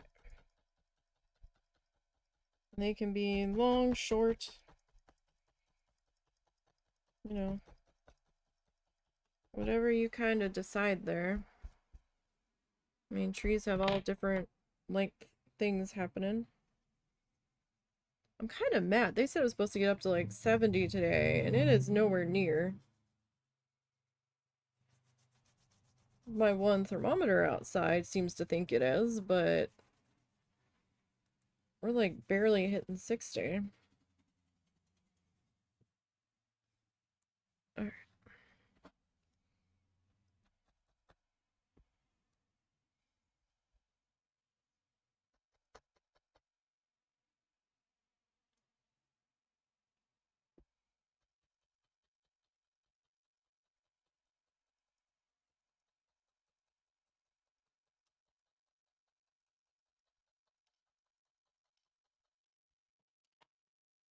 Gonna snip the rest of that.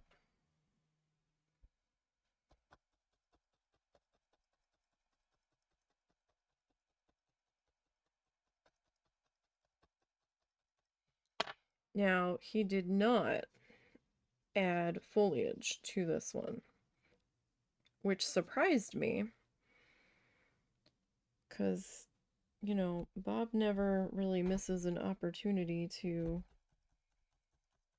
add leaves to a tree, so I'm thinking that he actually painted either a dead tree or it's already lost all of its leaves for the winter.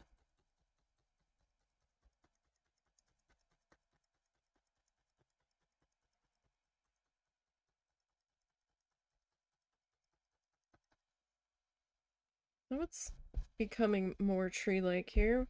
Alright, I want to add a couple to this guy. We don't need to go too crazy.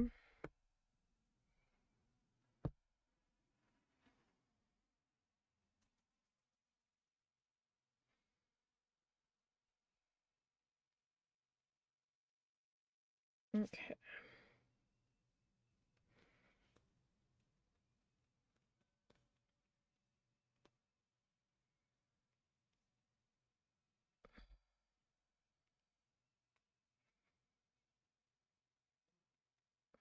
Twitch keeps freezing on my Kindle every so often.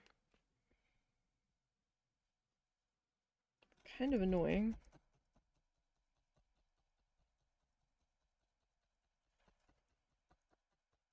I use it to help me monitor chat when I'm looking in a different direction.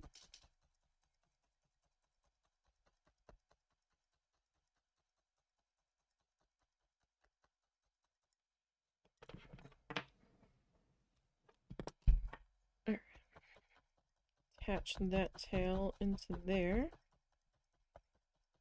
Now he added some little like branches off of the little branches. I'm going to omit that step on this one. Just because the smaller we get here,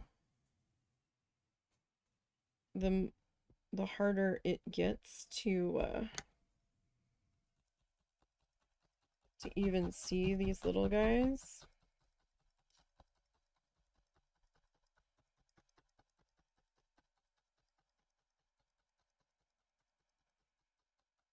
And my fingers don't always want to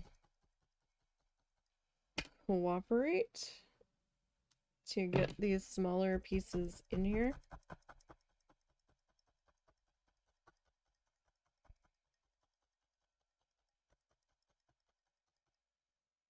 But by all means, if you want to, go ahead. I'm not stopping you.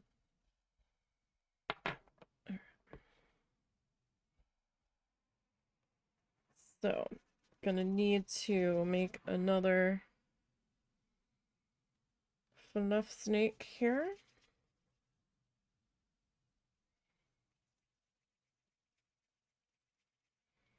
So that we can get our little bits of stuff in here. All right, let's see. Where are we at, Bob? Okay, so he added his little grassy bits in here. So kind of like how we did the other. I don't know if this is quite dark enough.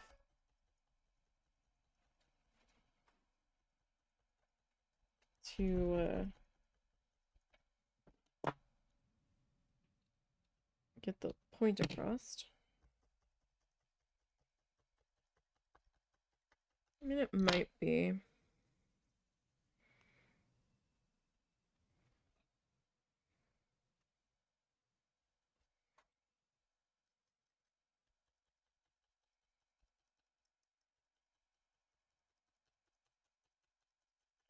So we'll get some of these shrubbies in here. I mean, of course, if you wanted a little bit of grass in here, you could have.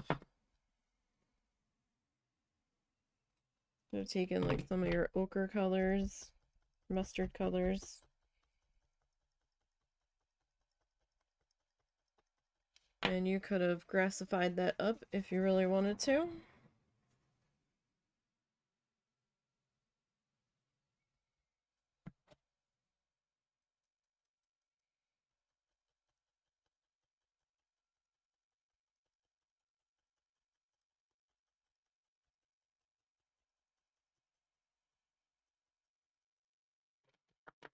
Alright. So just kind of add in some little grassy bits in there. I think we'll add just another little guy here. Woodpeckers at the bird feeder. We had a bunch of starlings that were just swarming our suet feeder. Like mad crazy. That the woodpeckers couldn't hardly get in there. And they were blowing through it. But it seems like they have either moved on or found a different food source for now. Or we didn't put it out for enough days after it ran out that they're like, okay, we'll go somewhere else then. Alright, so where do I want this? Okay, so he kind of has this lining this side of the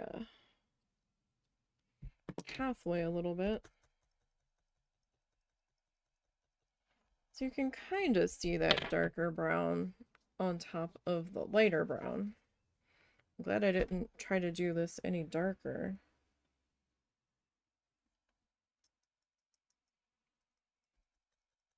Part of me kind of wishes I had done the ground color maybe a little bit lighter.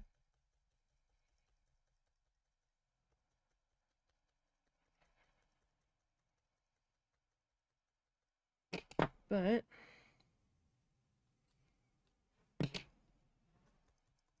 it is what it is now. Well, it's not so bad. Like that, I'm not gonna change at this point. That would be a rather involved change.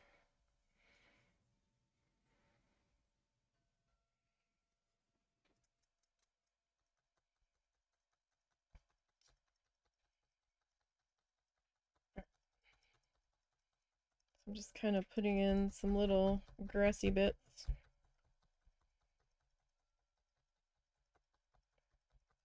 Over in here.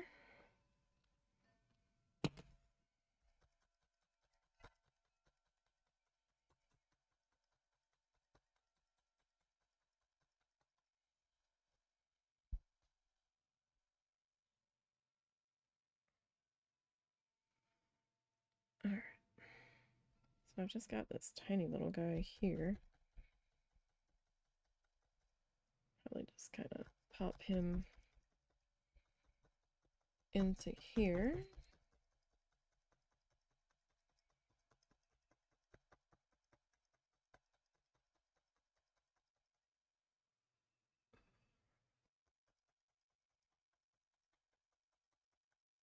Okay. Alright, I need to get a little more brown fluff here.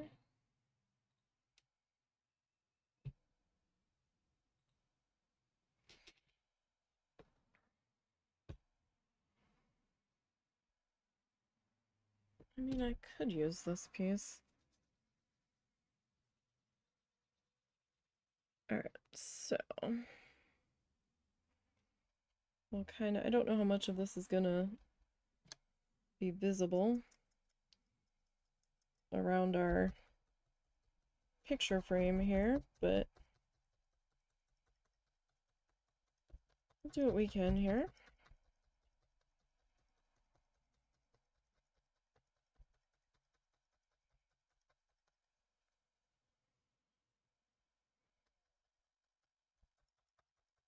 Alright. We got that kind of worked into there. Alright. Now, he's got a little bit more happening down in here. So I'm gonna get another drop of water here. It's just easier to make the grassy bit doing this fluffy snakes. I feel like we've got a little bit more control over it.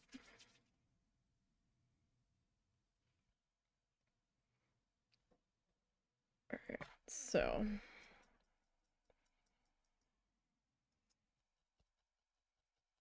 sometimes it's easier to do the base first and then kind of like scrape out the fibers to get the other pieces worked in there.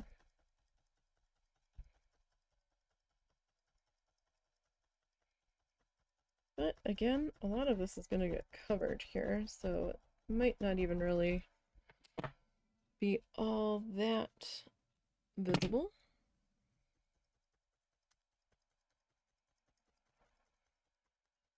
Alright, Bob, where all did you take this? You kind of took it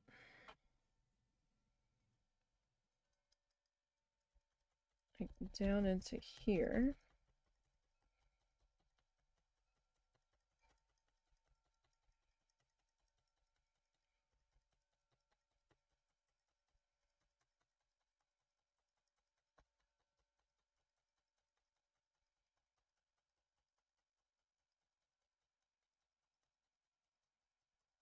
Okay, so let me trim that one. Desk meet elbow, elbow meet desk.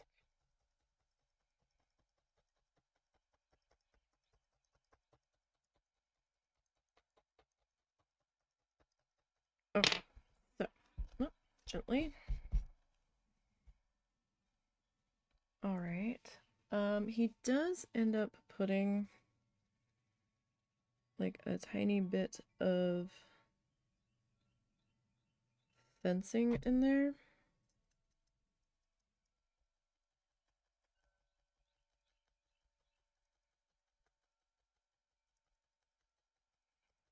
Kind of has it like just taken over the pathway a little bit here. Not sure where I'm gonna put my fence. I might put my fence in here.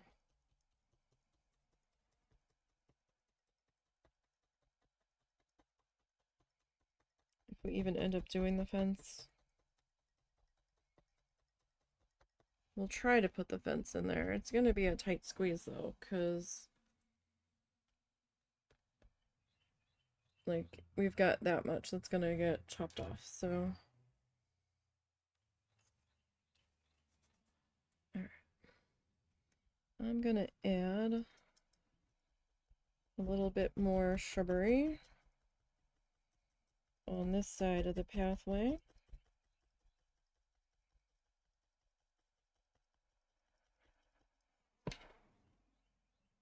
It's hard to see on his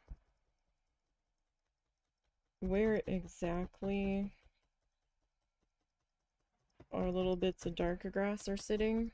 I mean, obviously they're sitting kind of on the edge of the pathway, but I'm having trouble seeing how close they are to the tree. But I'm going to try to do a little something here. Might not be all that visible because it's the same color as the tree in hindsight, but we'll kind of see. If it kind of just melts into the tree, then, you know, maybe it's just part of the tree then. Kind of situation. Alright.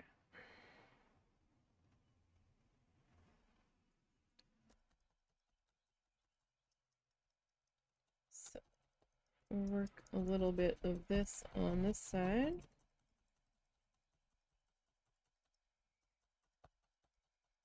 All in all, even though I was really unsure about this guy when we first got started, I think it kind of came together here in the end.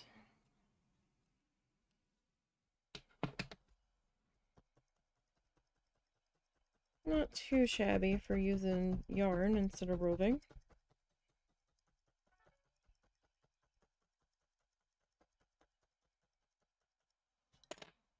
Well, you can kind of see that sticking out on the sides.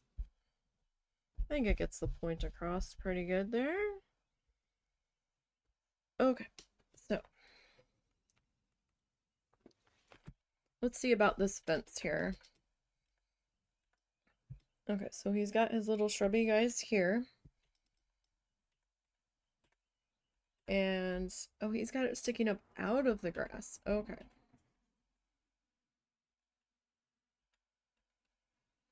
Oh gosh. That's going to be tricky. Oh, and then, oh, he did come back and add color to them. Bob, what are you doing to me?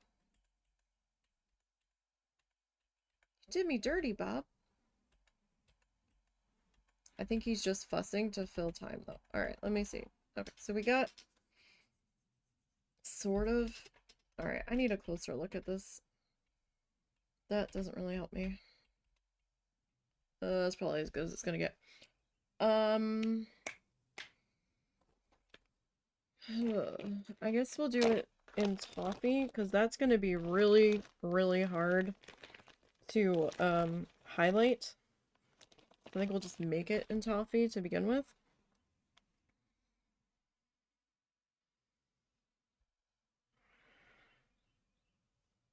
Or maybe we could, like, shadow it instead of highlight it. Alright. Drop of water. And We'll make a little bit of a fluffy snake here. We want to channel our fence making skills. Think fence, Mr. Fluffy Snake. Think fence. Fence posts. Fence crossbars. We're thinking fence. That was a little too thin. Okay, not quite falling down fence, but... Okay, I don't know how much of this I'm going to be able to pop into here and still, like, make it look like it's supposed to.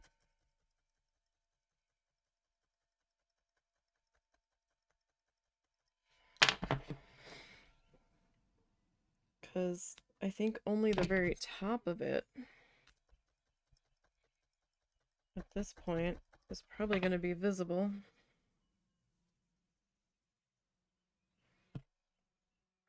Alright. I mean, we can try to add a few slatties, or posties here. Not really slats.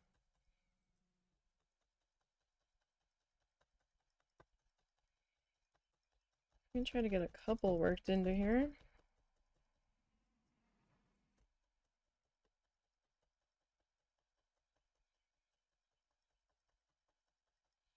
Alright, let's trim that guy. And let's see.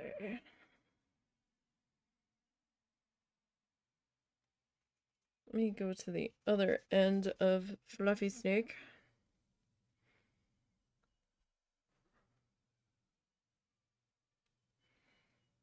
The other end of our Fluffy Snake was a little too fluffy. Okay.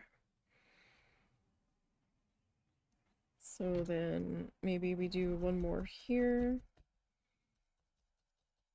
It's gonna be kind of difficult to like do that wraparound serpentine kind of look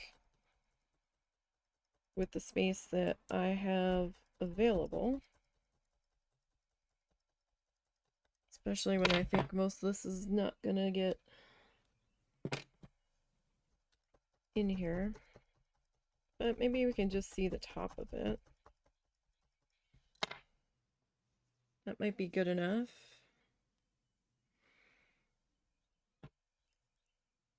Alright. So let's see if we can anchor this. So I might only do like the one crossbar on it.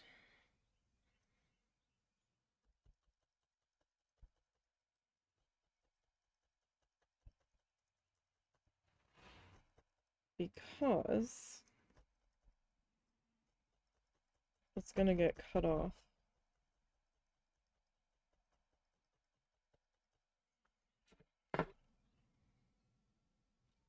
Like, I'm not trying to be lazy about it. Alright, we can kinda make that out. Kinda. But yeah, like most of that's cut off anyway. You can kinda make something out there, but... Okay, so that's gonna go back in its bag. And that's gonna go back in its bag. And he did add a little bit of color to the front of this, which surprised me a bit. So let's see. Grab my colors here. It's not gonna take much.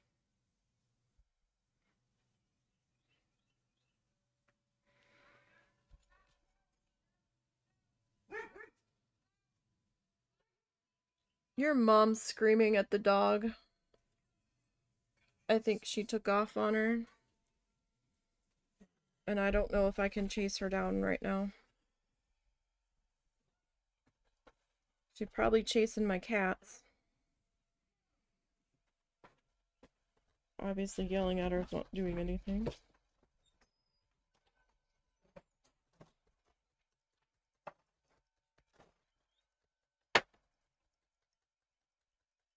Alright, don't know how much of that is gonna shine through, but we can add a couple little things. Like I said, every day is a chaos parade over here.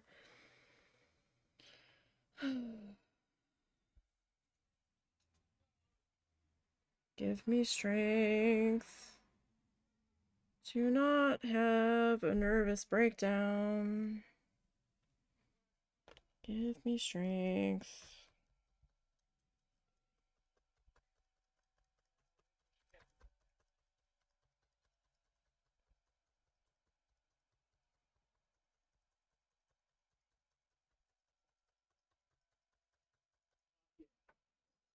Alright, so we'll do a little bit more in here. What happened? Nothing. She just went chasing off of the cat like she always does. Why wasn't she leashed or They're leaded? dumb motherfuckers and they don't listen. And she goes, "Oh, are you cranky?" "No, I just got up from a fucking rush because I was napping and I suddenly hear you screaming about the dog over and over again. And you say she come back, but she didn't come back right away. I know because you kept goddamn screaming."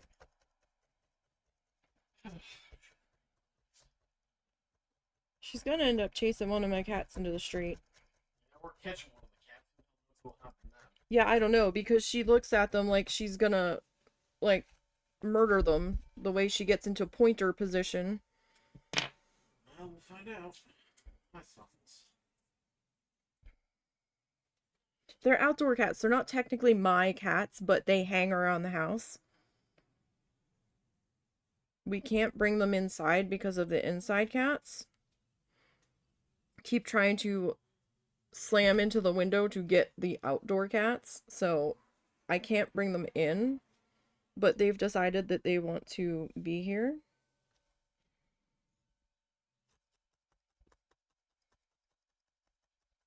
And we've explained this to them.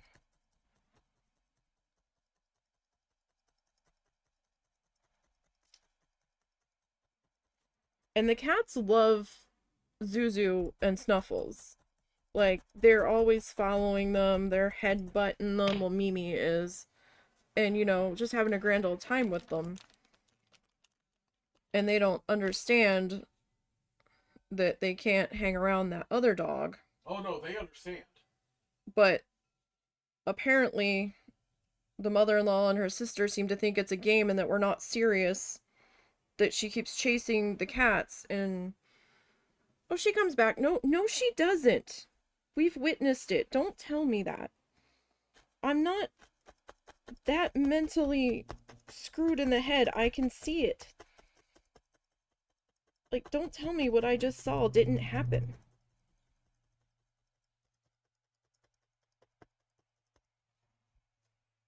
She's chased one of them full onto the porch the one day. I thought they did run out into traffic, and these people go very fast in front of our house. Very upset by this, and they seem to think it's a game. They don't care.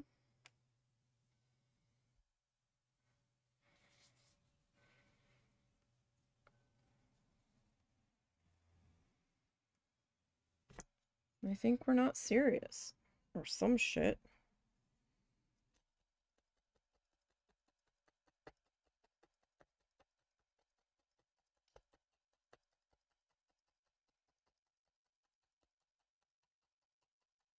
Only so much a person can take.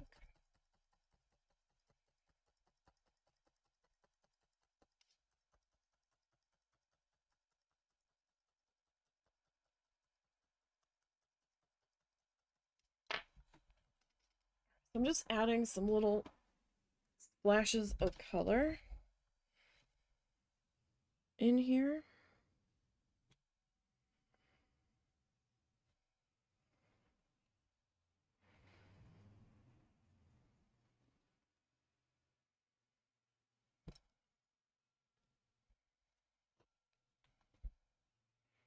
It doesn't need to be anything real dramatic, but Just adding a little bit of life in here.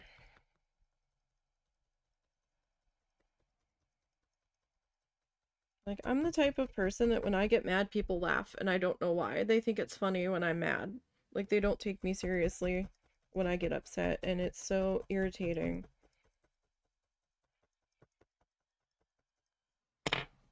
Or they're just assholes. I don't know.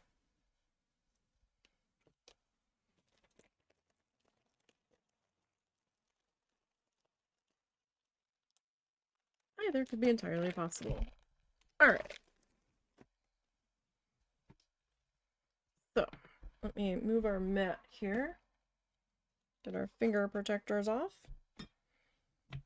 And we'll pop our needle out of the handle. Flip it around. I like this needle because it also holds, like this handle, because it also holds the needle in its own little containment unit. Alright, let me pull the tape off. Sorry for the rants and the outbursts, but what the heck? I would bring those cats in if I could, but I can't. And I don't know if they actually belong to somebody, but they seem to like hanging out here. At this point, we're pretty sure they don't, huh?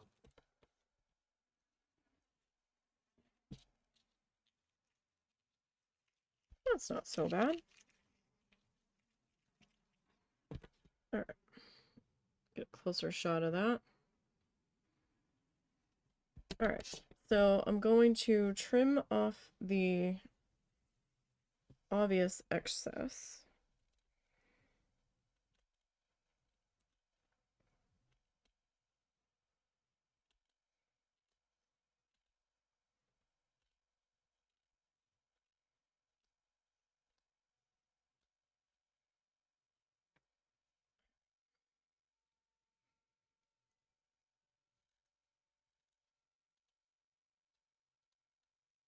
I don't want to go too much into trimming the edges of the fluff just yet.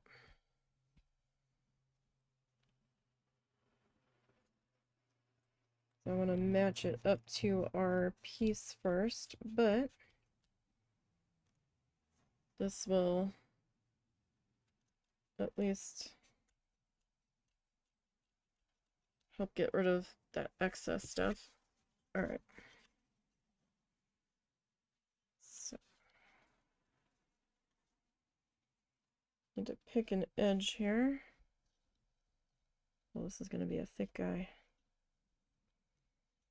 I'm going to be a very thick guy. Okay. I want to be careful here because I don't want to accidentally trim the backing.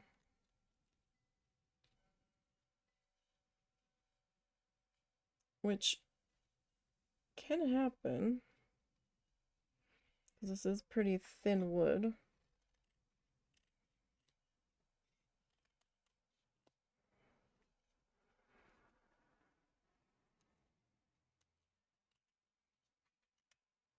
Alright. Oh, that side was really thick. Okay.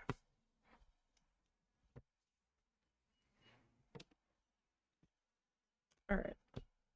Now, I should have done this before I trimmed, but I forgot. So, I'm going to take our razor that we use to clean our mat, and I'm going to give the back side of this a little bit of a haircut.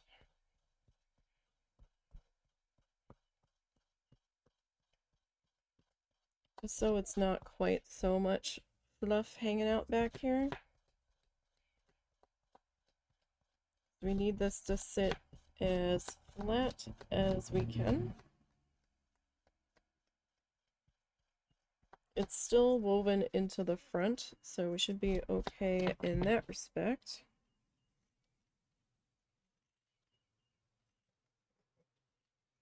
And like, it's not gonna like earth-shatteringly flat trim it, but it should help a little bit.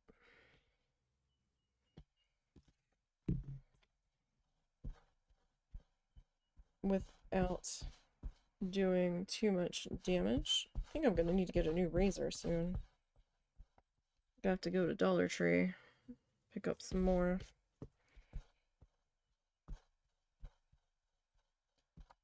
Just some of the disposable guys, nothing fancy.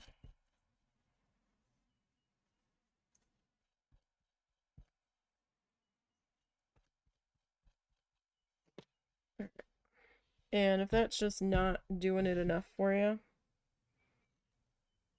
carefully, so you don't damage anything. You don't want to cut into it.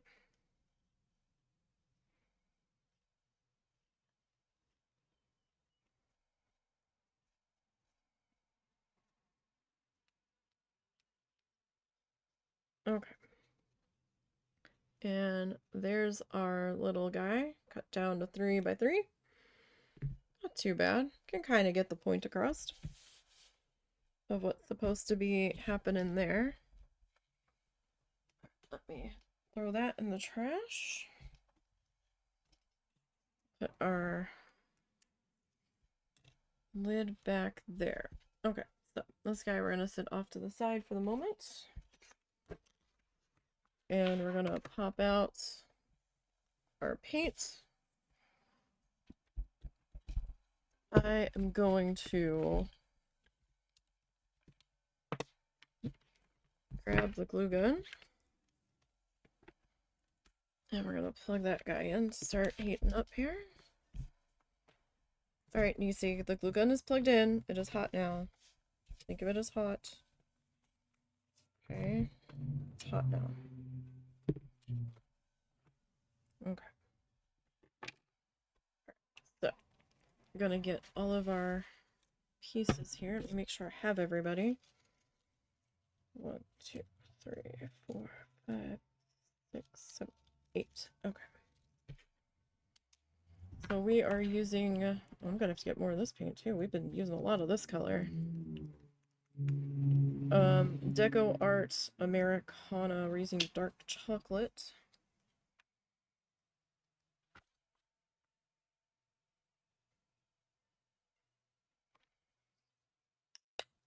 Actually gone through a lot of that color.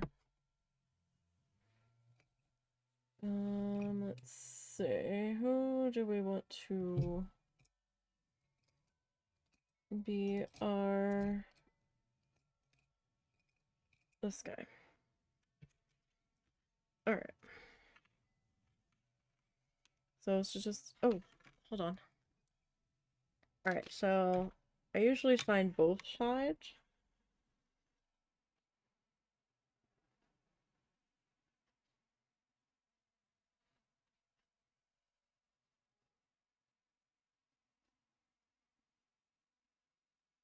Until that way I can figure out when I'm done painting what side I'd like better.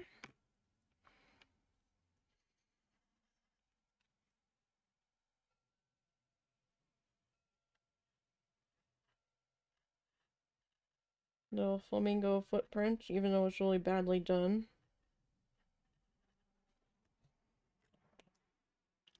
Okay. So, and this is why this lid is covered in brown paint, because I've been using it as my scrap paper, if you will. My infinite scrap paper. It cleans up really good off of this plastic lid. A little bit of water. A little scrubby scrub with paper towel and we're good. Or if you have a sponge specifically dedicated to cleaning your art supplies. Well, I don't know if I'd use a sponge, because a sponge would probably get moldy after a while. You don't want to transfer any of that into your art supplies, so maybe a washable towel. As long as it's not too goopy and you're using something that's like water cleanup, like not like oil paint.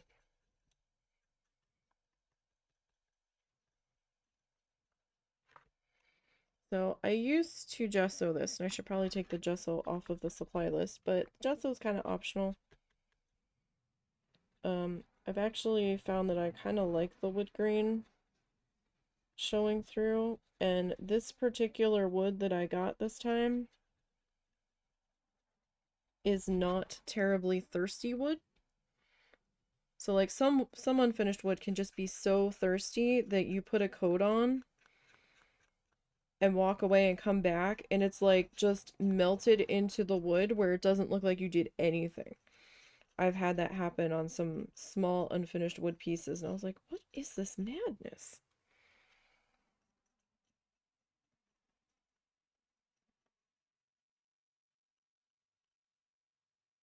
So like on the wood slices that I do the oil painting on, I do gesso those just to keep the wood from absorbing the oil medium way too fast.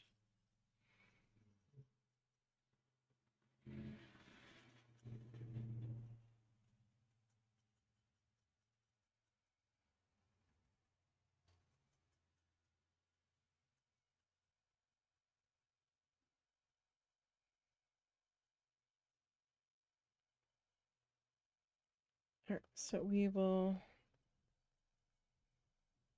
work that in there.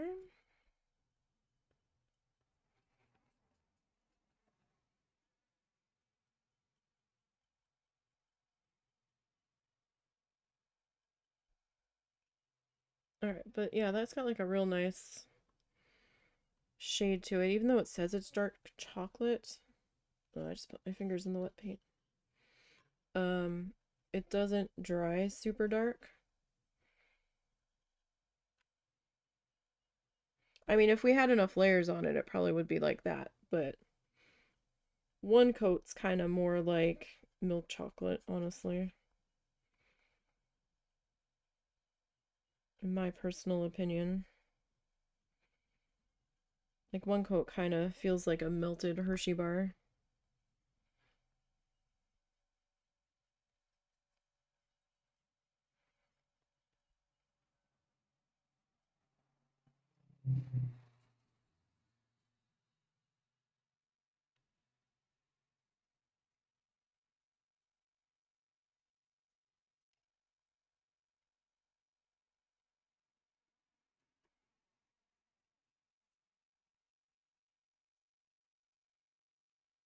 Alright, so we're just kind of scrubbing the magnet backing here, getting this color worked into it.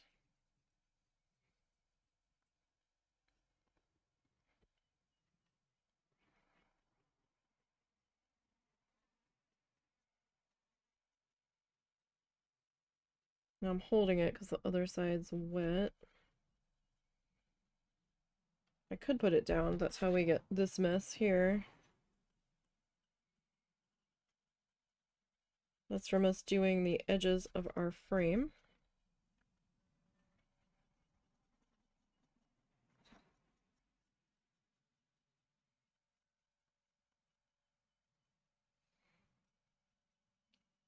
Alright, I do need to grab my tacky glue behind me.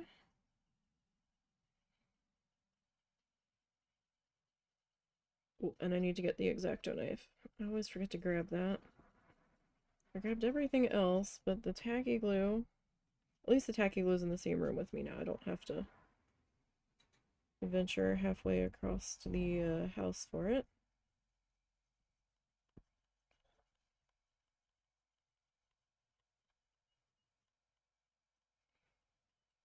The water on the tissue paper project is starting to come together.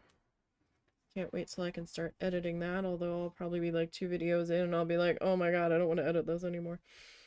But we will see. I still have another video I have to edit. I'm almost done the one editing that I've been working on. I'm on the 11th live stream out of 13. So I still have a ways to go. But I am trying to get through that as fast as I can.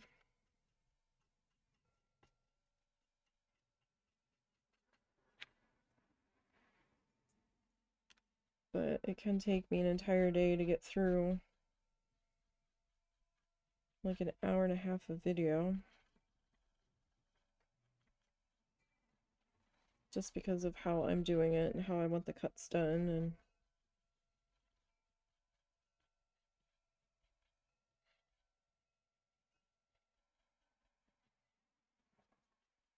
then I have to go back in and add the audio on top of it.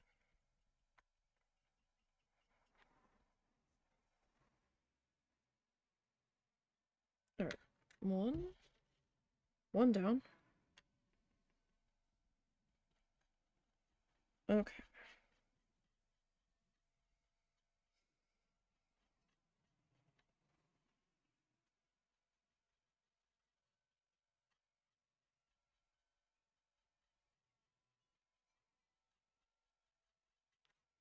Now this paint dries pretty quick on this surface, so we won't really have to wait too long to be able to get in here and use it. Oh, thank you for the follow. I appreciate that. Hope your day's going well. So some of these frames look a little janky at times. I do my best with them, but the frame is handmade as well, so it's gonna have some imperfections at times. It definitely can tell it's handmade. I will say that.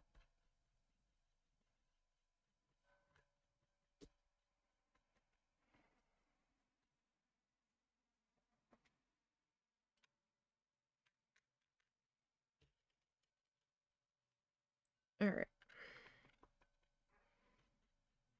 So we will fill this in here.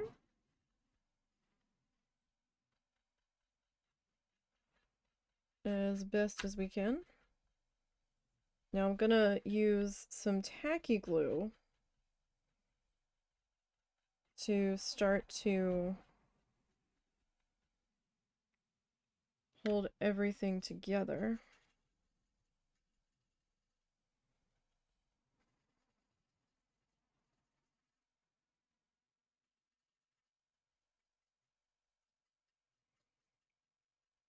Like the tacky glue is going to be the main bonding agent here. I am going to use a little bit of hot glue mixed into it, but that is just to kind of like quick hold it to give the tacky glue a chance to set up.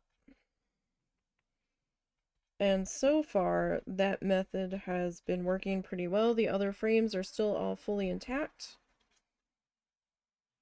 Even a couple of the super janky looking ones on the edges that kind of got a little rambunctious as we were attaching them.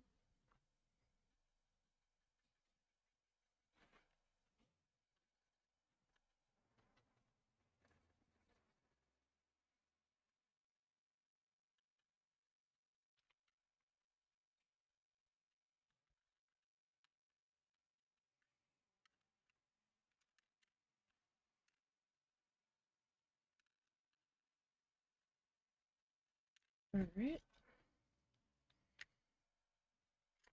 And so it takes me 8 of these. These are drink stirrers that I picked up off Amazon. I can't remember how much they were. I took them off my wish list. We can probably look them up in our order history. Or the husband can for me, because he put it on the Prime account. My Amazon account doesn't have Prime linked to it, so...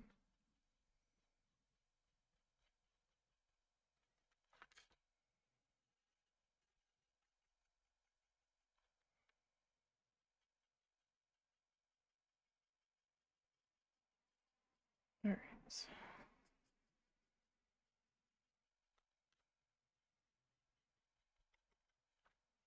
Flip this guy over. I think it was under $10 for a pack of 150. I had originally been looking for these square craft sticks. They were kind of like popsicle sticks, but they were about like this size, except they were square and a little bit thicker. However, I wasn't sure I was going to be able to cut those nicely with the tools that I had any sort of confidence using, so I was like, oh, I don't know, I don't think scissors are going to cut those. Scissors cut these beautifully. So, and I've barely made a dent in the 8 of these that we have made so far.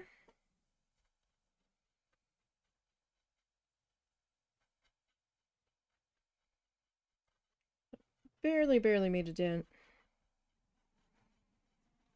I can't remember how many of these I picked up. I think it was a pack of 50. I could be wrong about that, but I think it's 50. And this is magnet number 8 that we are following along with Bob.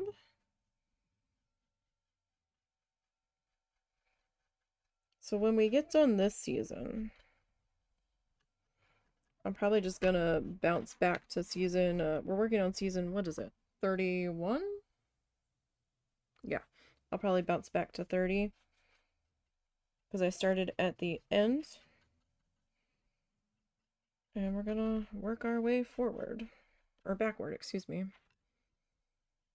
I've done enough of following along with his stuff from the beginning of his tutorials. I just kind of wanted to start at the end, because we never seem to do much down this way. So I was like, let's do that. Let's be a little bit more challenged and out of our comfort zone this time.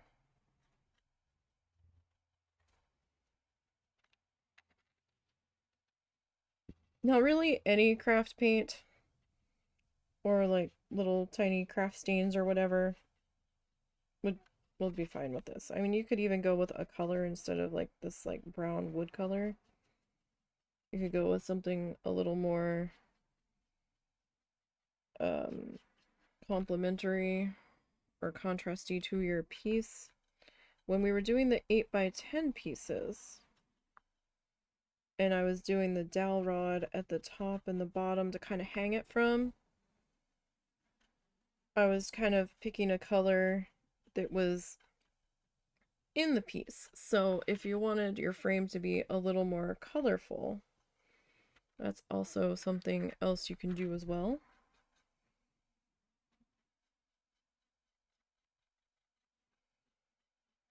So like you could have gone with a light blue in this, or maybe maybe even like a golden yellow.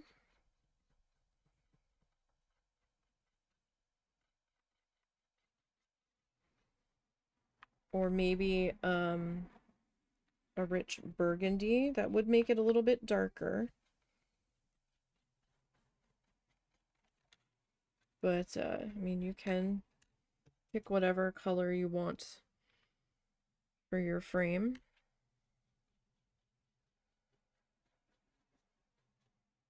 That is going to be strictly a you decision.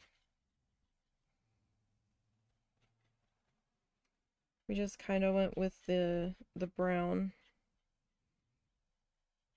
So I'm using the same brown shade for everybody. in this series. Next series, maybe I will switch it up.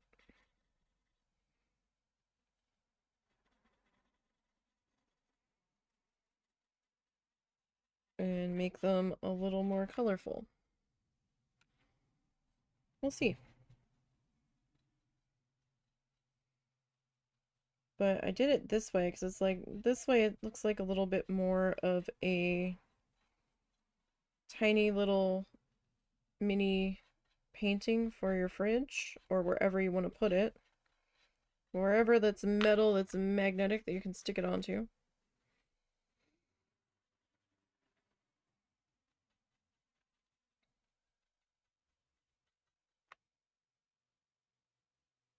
That's why we're making the little framey guys. And it helps hide the edges of the needle felt.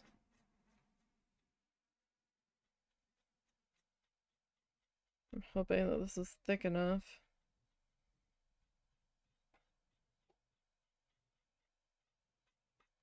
to contain this one, right? Because you can see a thin white line in there. That's our base felt. That thin white seam in there.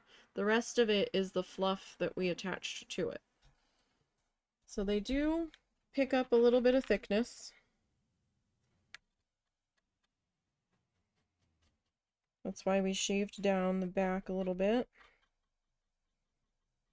That, and it makes it so that we don't have so much loose fuzz that we're attaching with the glue, so that way we've got a good grip with the glue on the backing. So that way it doesn't come loose if it's just attached to like the loose little fibers. That way it holds better.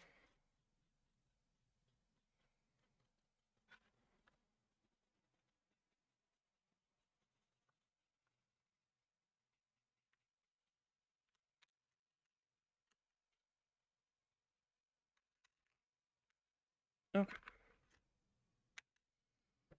Let me go ahead and rinse my brush here.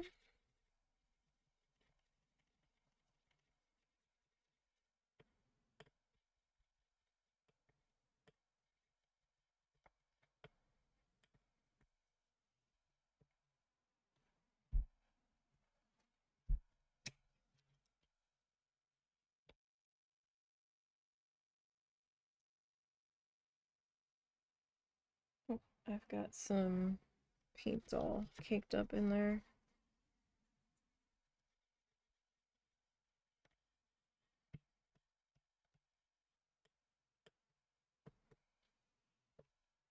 That might be part of the brush now.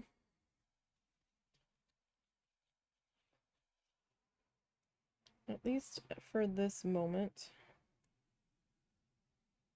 That might have been caked in there for a little while and I just didn't notice.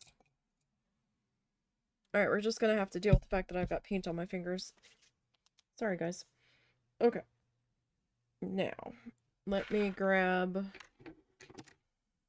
my glue and my X-Acto knife. Just take me a second.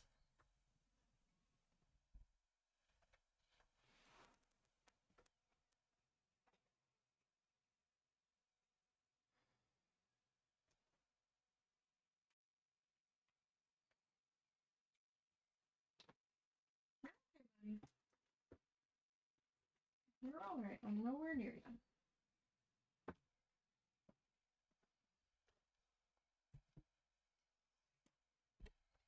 Okay. Tacky glue, the tacky glue cup. One of my glue brushes.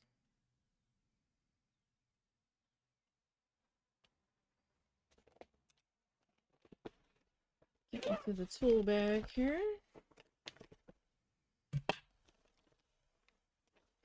X-Acto knife. Flamingo's even on the tool bag. Alright. I don't know if it was like supposed to be like a little wrist purse or something, but it's a little chunky for that. But I use it for.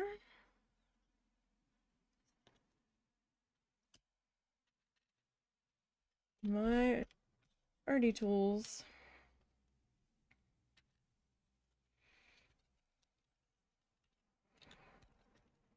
Alright, so this is where I do wish I had another pair of hands at times.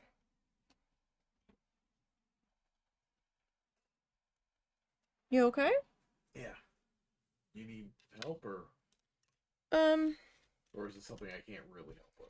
I don't know. It's just kind of trying to line stuff up.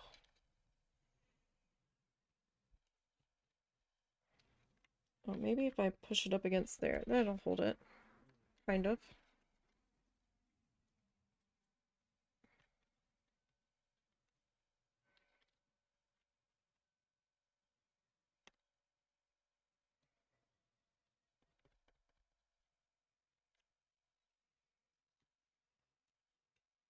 Okay, so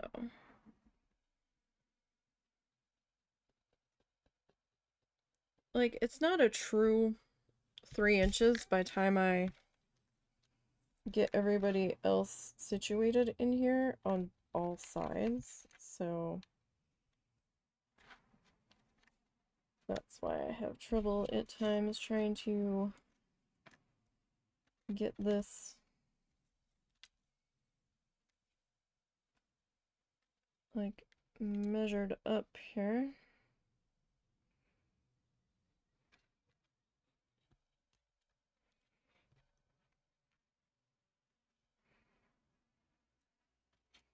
Now, don't worry about any little gaps in the paint,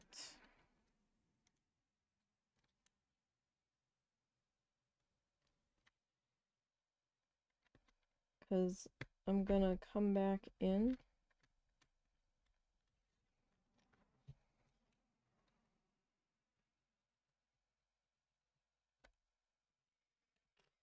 when everything is said and done.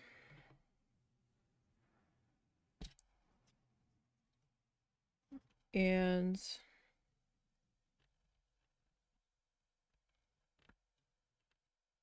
touch everything up.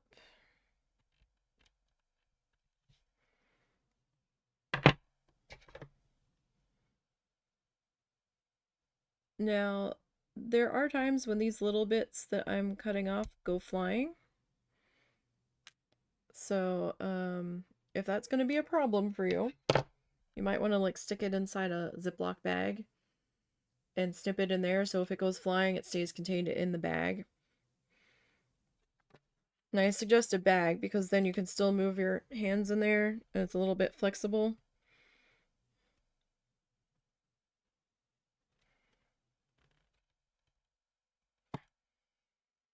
Or like a plastic like grocery bag or something, you know.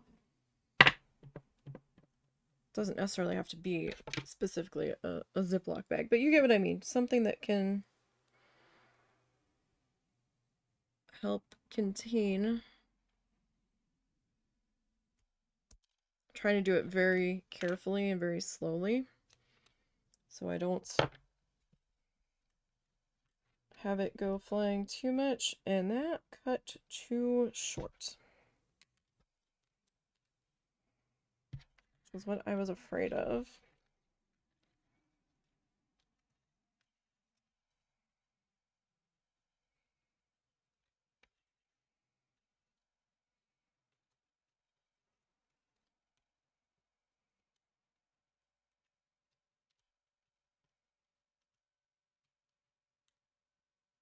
Like, I wanted my long side to,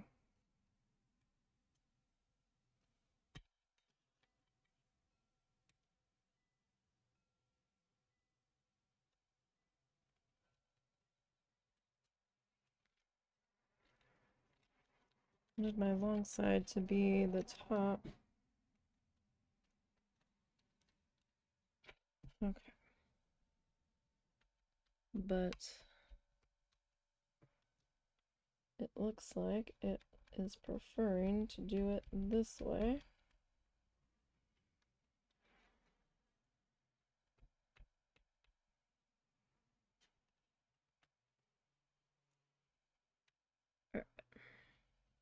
I even unframe, yeah, unframe a little bit. Okay. Now, if I was a little more precise with my cutting, I could potentially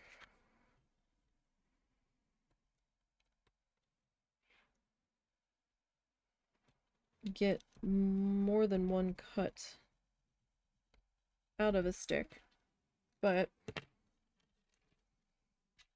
it's just easier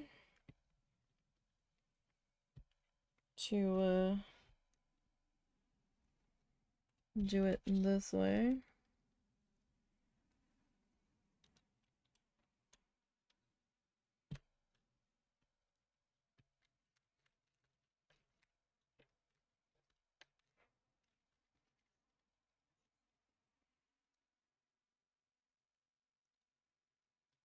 Okay, so I'm gonna have to do this like one.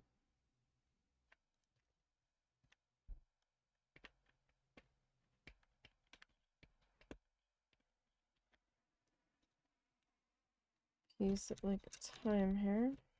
Stop moving! Like, why are you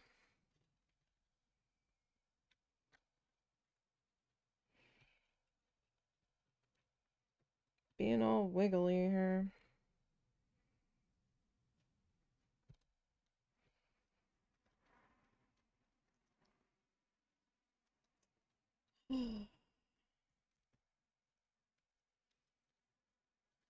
Like, if you would stop moving. Alright, let's see if we can get this one piece figured out here.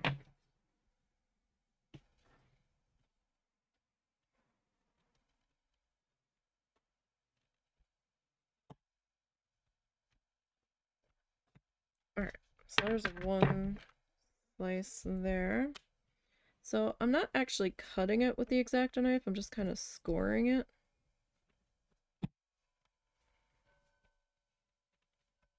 Makes the cut a little bit cleaner.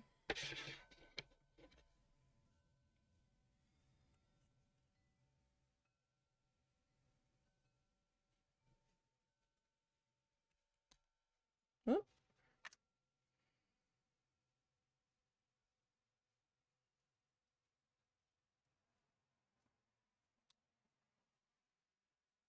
Alright. So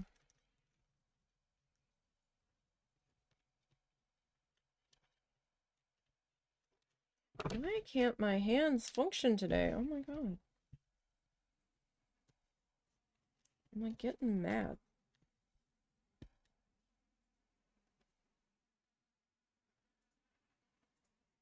Well, those are almost the same size.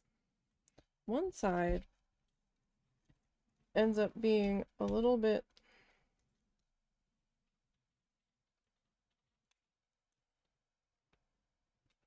shorter than the other.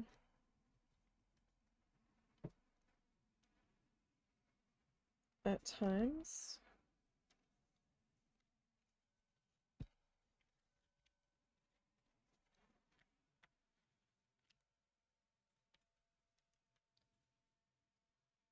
So I have a feeling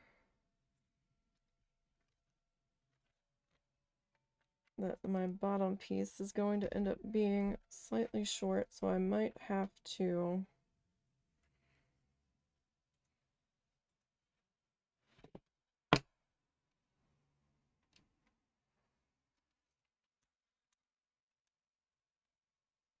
adjust my cut here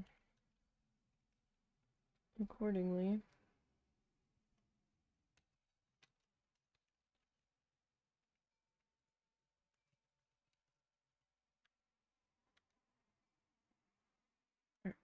I need something that's not going to be sliding all over the place.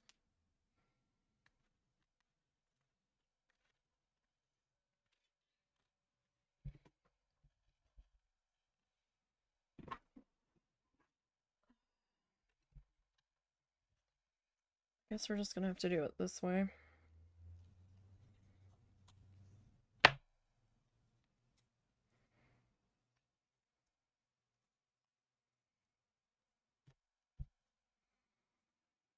Okay. So.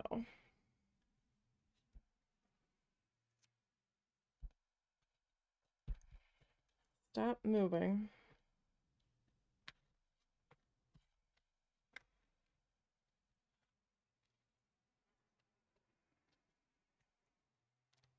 Okay.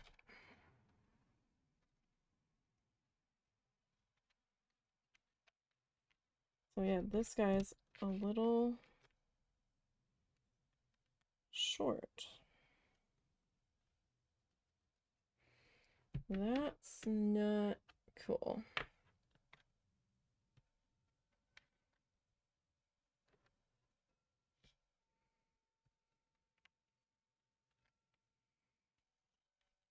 So if I slide you into here, yeah, you're a little short. So I need to line you two up.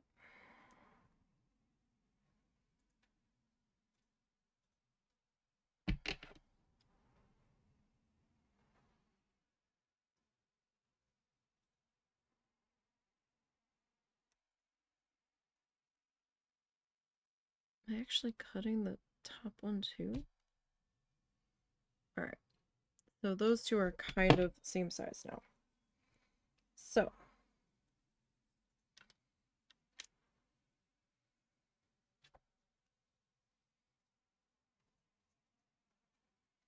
grab a little bit more tape here.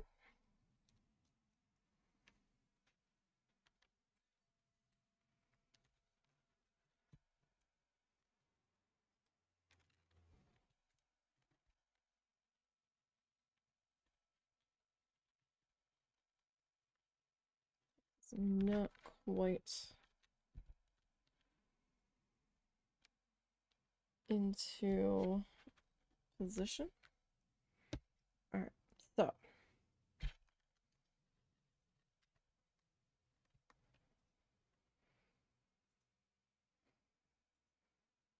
if I,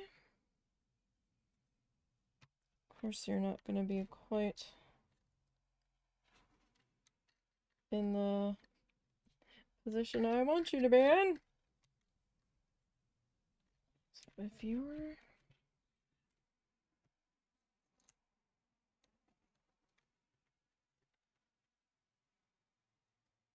although if I go ahead and trim the tip off of you.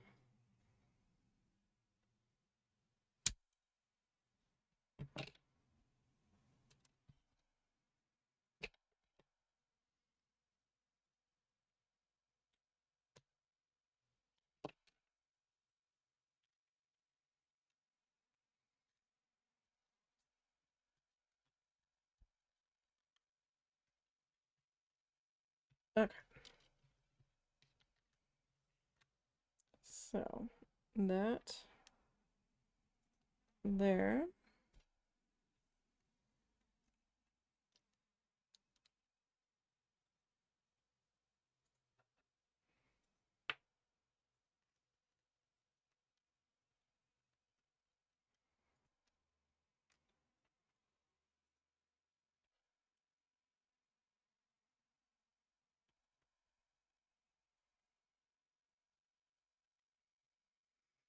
Okay. Hopefully.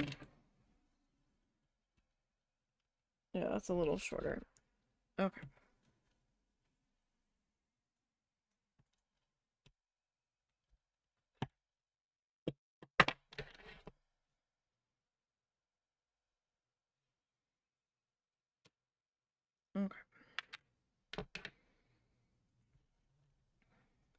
So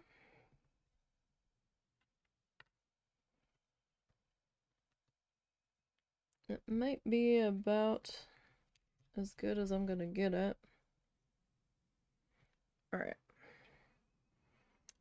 So I will use you for a reference.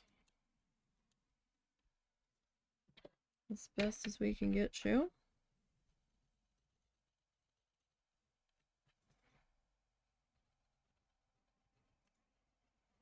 I should have the husband making these for me. The frames. They might actually come out straighter. Potentially. Or at least doing the cuts.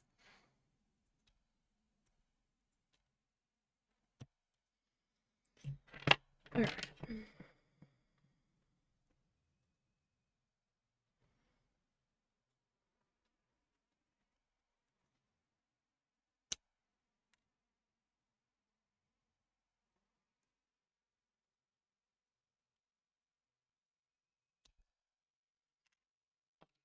Alright. So I've got 2 long sides and 2 shorter sides. Okay. So let me peel that up. Alright, let's get some tacky glue action happening.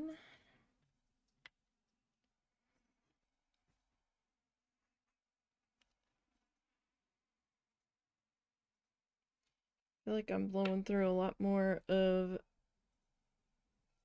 this bottle than I did the other bottle.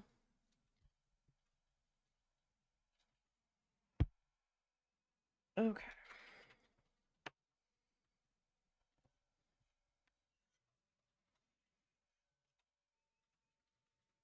Alright, so I'm gonna do the long side first.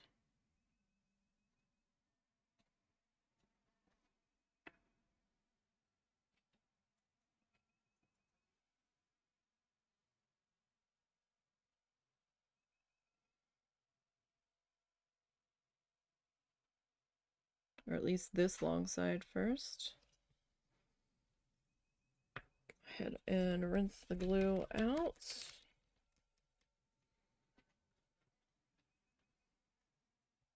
Now this is a brush that I've been using glue with for a while, so it's okay if any residue ends up stuck in it. That's all I use that brush for. Now, tell me you are on the longer side here.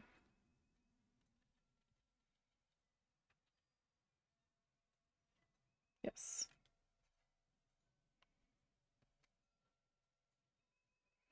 Okay, you two are the longer sides.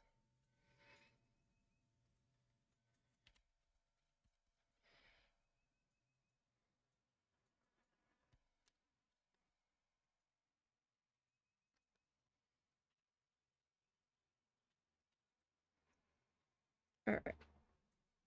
So, this guy.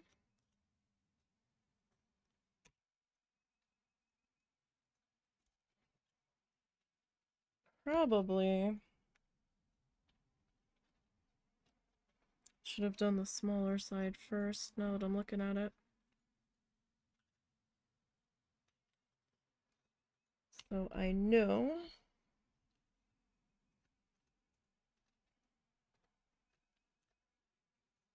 where placement needs to happen.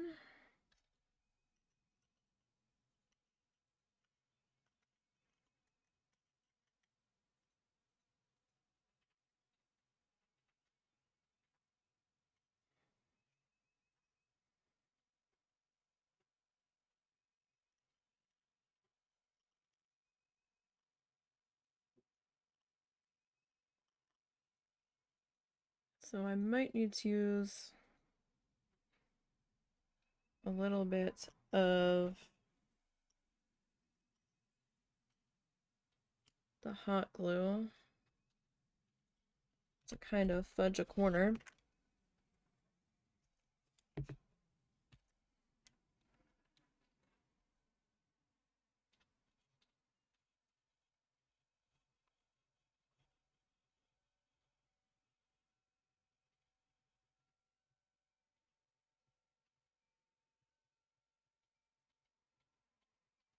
I know you're there somewhere. Come on.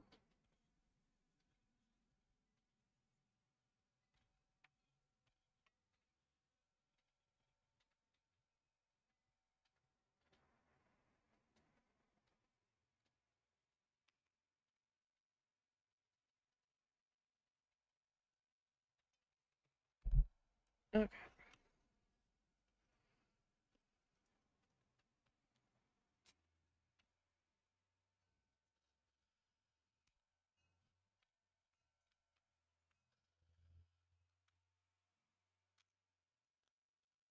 Alright. So I'm just gonna give that a minute there. That wasn't really in the joint at all, was it?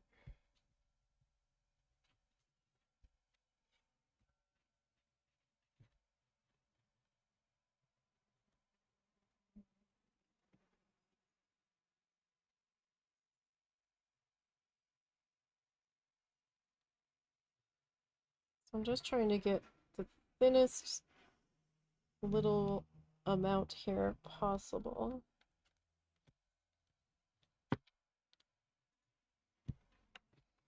I'm just kind of rubbing the nozzle right on the joint there.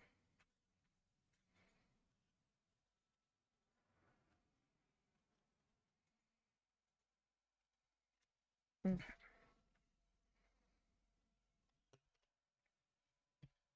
So, two shorter sides. They're a little cut uneven, but it's me, so we're not surprised. We're not surprised at all.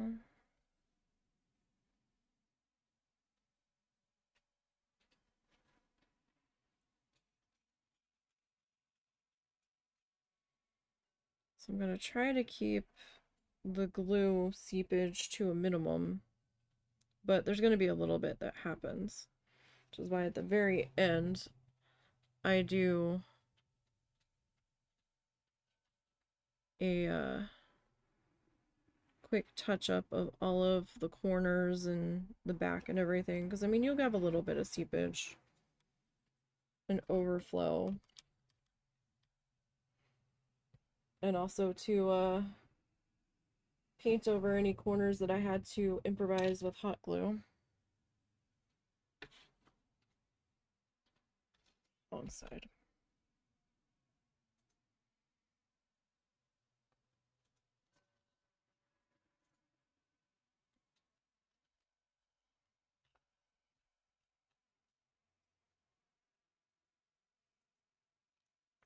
This one's bowed a little. That's gonna be a slight bit of crankiness for me.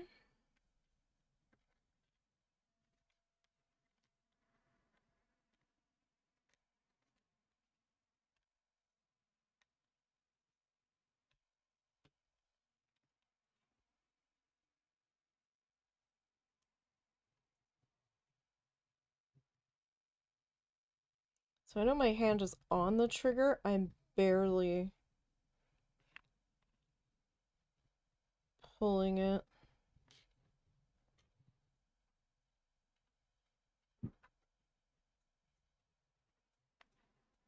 Because you don't want it too thick, because then it will affect how your piece sits on in there.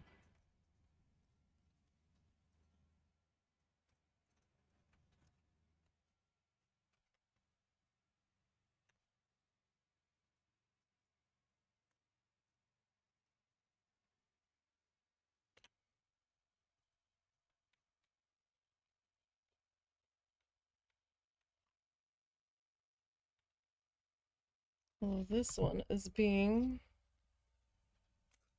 a little bit fussy.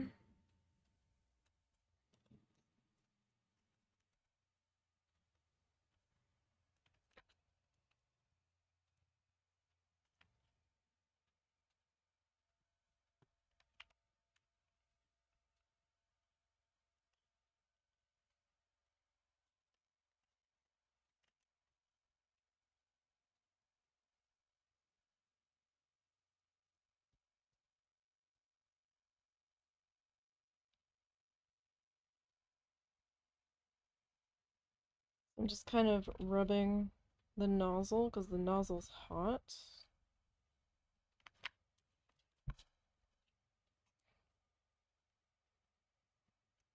Just to kind of melt the other glue that settled in there.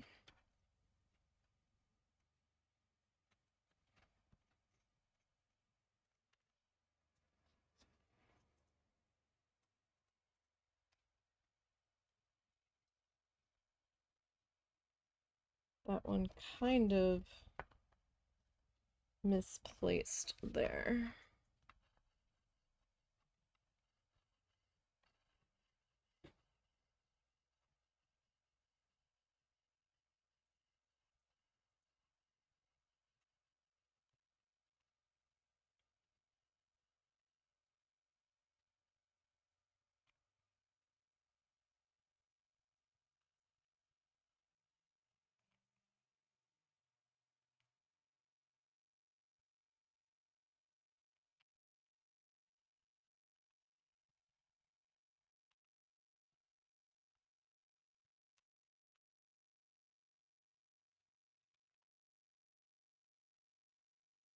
Alright, I don't want that too ridgy up there. You're just being a little shit. Sometimes the glue cooperates with you. Other times, it just does not. Alright, well, fine. It's gonna be that way.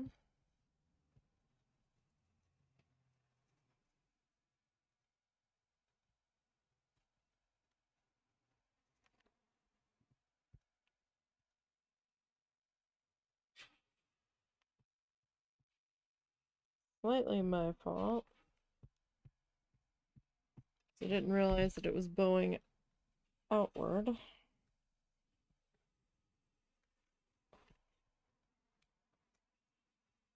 To that extent.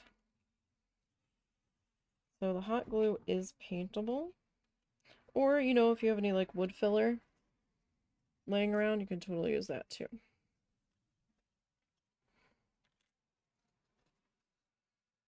Where's my other short side here?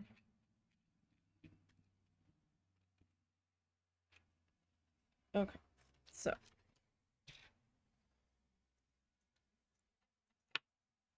grab some more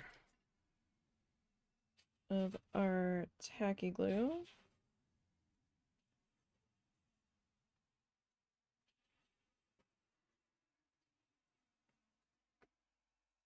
Is that him trying to start the truck or the lawnmower? Hmm? Is he trying to start the truck or the lawnmower? Huh? The truck. Oh man. He had it running earlier. He went somewhere. He's had so much trouble with that truck.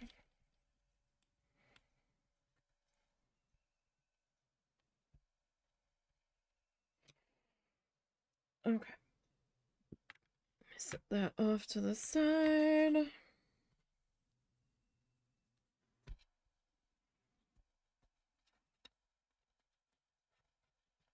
Don't worry about my desk surface. This is contact paper that I've got down. I learned that lesson on the last desk, so we've got this one down. I mean, it might be a little damaged under there, but it'll be alright.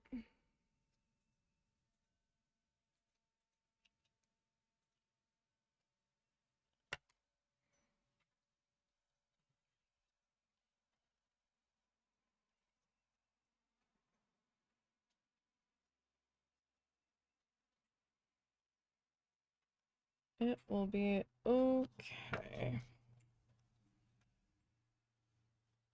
Yeah, that side's just gonna be a little bit short on that corner, it looks like. Potentially. That's alright. We'll figure out something. It won't be the first time I've had to... There he goes! Won't be the first time I've had to, magic something together on a corner. And I'm sure it won't be the last.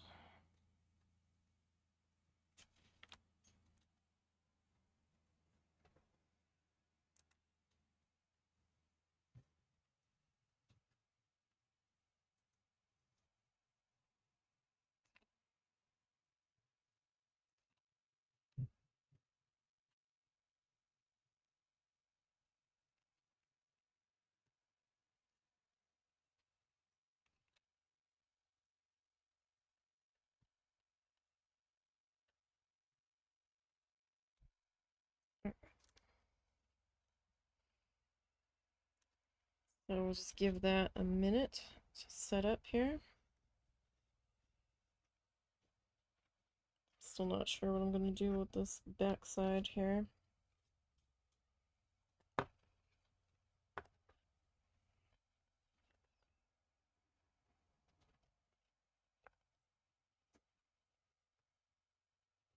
I just don't want it to be bumpy.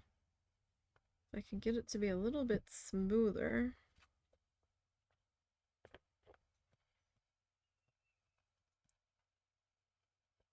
then it will be better.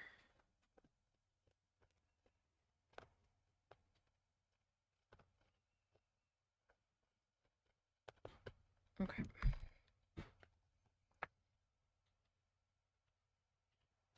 It's like once you get the edges on, it's fairly sturdy. Alright. Covered in glue.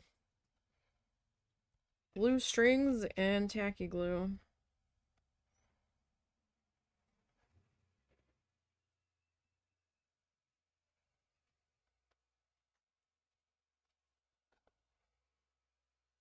Alright, so we'll get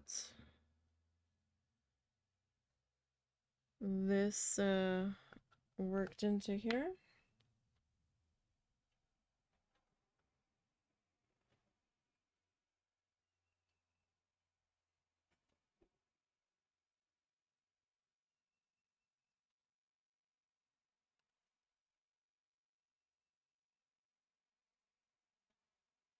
Alright, so let that set up for a second.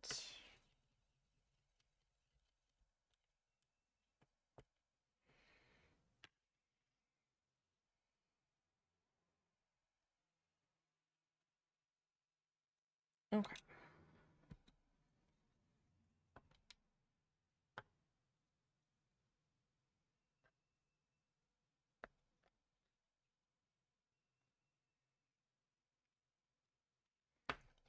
So if the corners don't completely touch on the sides, it's not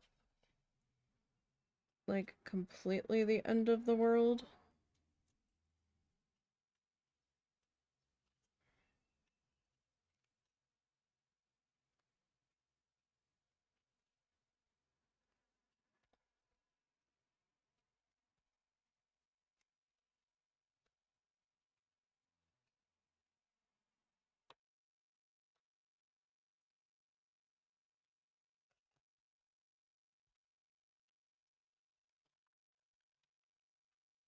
But we're gonna try our hardest.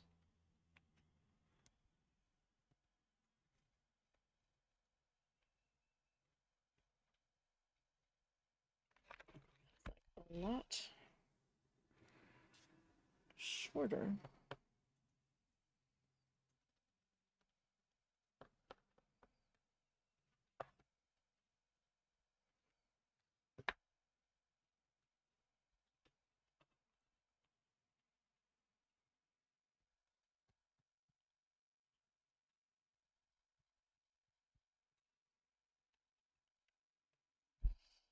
I'm not sure if I actually got more in that corner.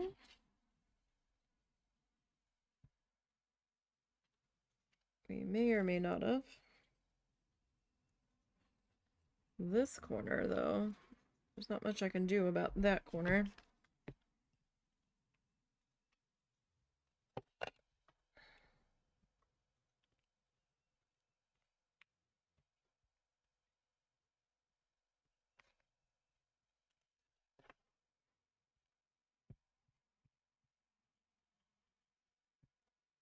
Alright, so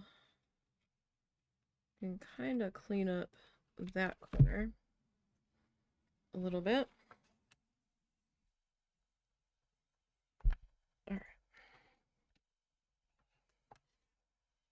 So, now,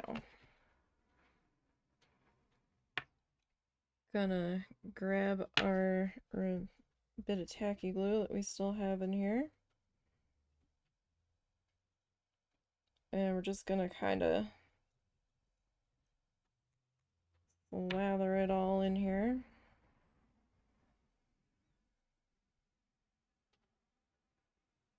Sometimes I'll just squeeze it directly in here. Still gonna need a little bit more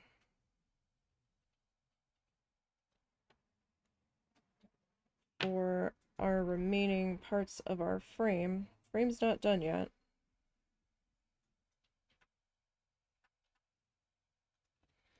So let's grab our glue.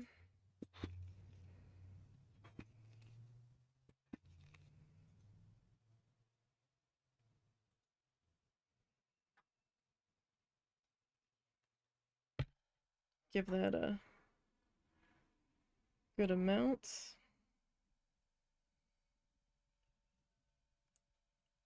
And this also helps hold any remaining loose bits together here. Just kind of make sure it's all spread around.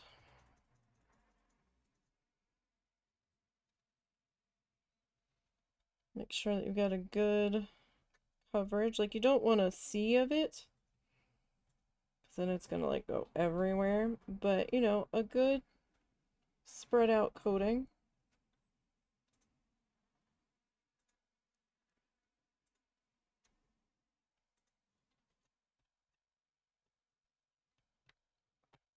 Alright, I'm gonna rinse my brush here.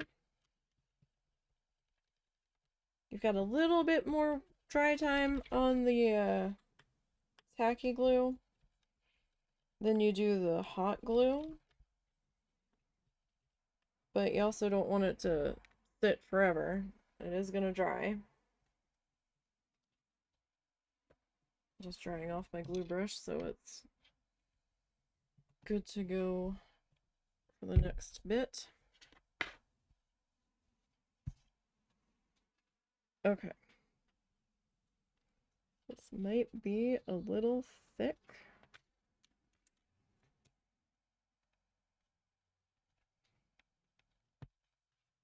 But we'll see what we can get to happen here. Now we measured this, so it should fit.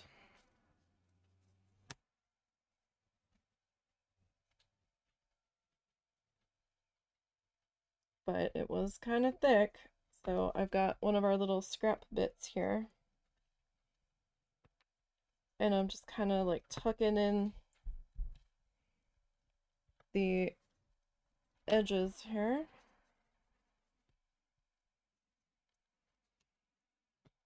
as best as I can.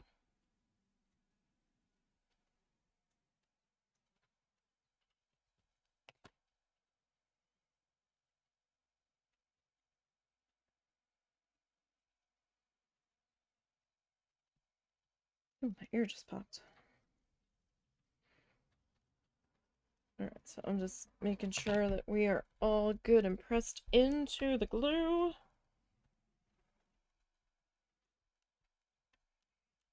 sure we feel good in there. Back seams look okay. Oh!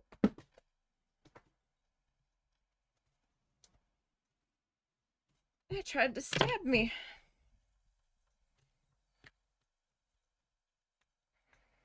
And the art supplies start to hold their own revolution. My goodness. Okay. So, now, working on the front's a lot easier than the sides. So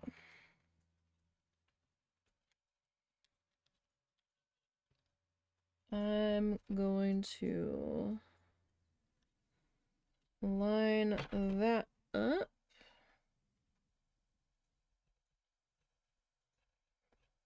All right, that's approximately where I need that one cut.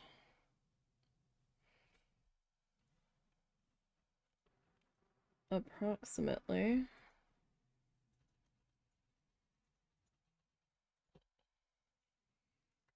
Okay. So that's 2 cuts. Well, not entirely, because that was crooked. Alright.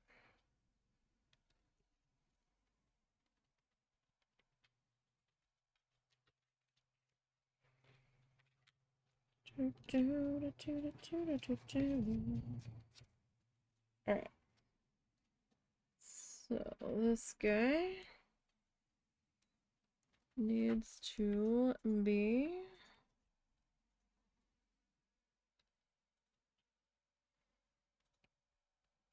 trimmed approximately there.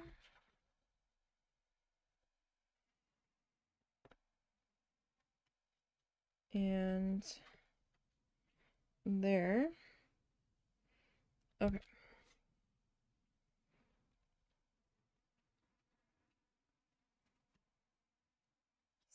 Okay.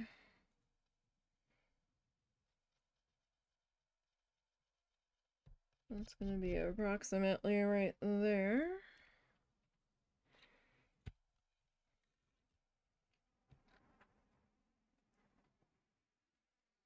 So if you are about there-ish, you're about there-ish.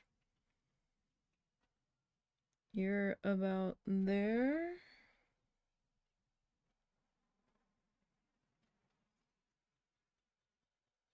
It's going to be about there.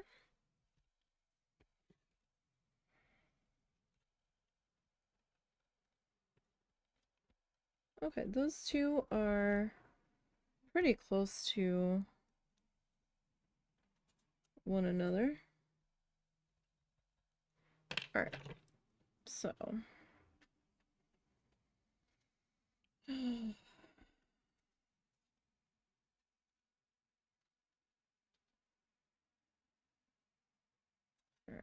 I want to be like there.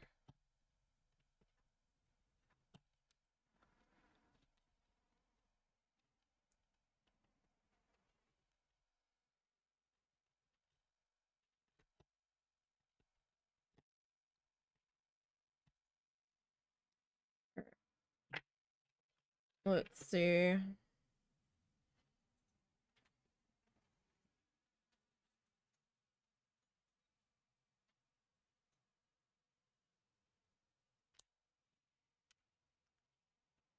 How we do.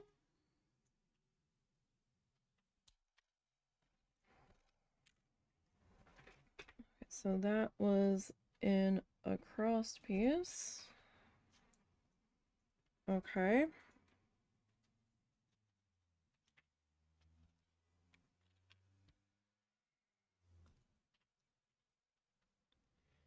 So that was a pretty good fit there. That's not the same piece. That's a short side.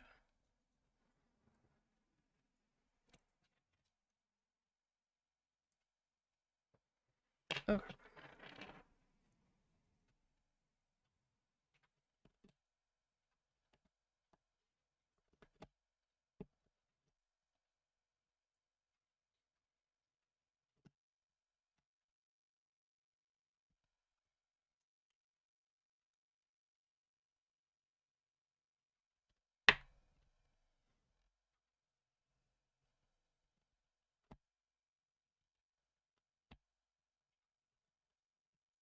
All right, let's try that. Let's try.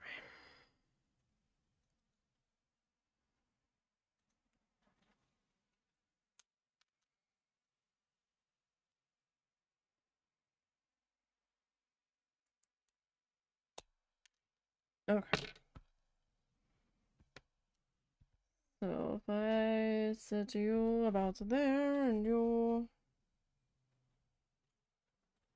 about there. Alrighty. So far, so good. Okay, so.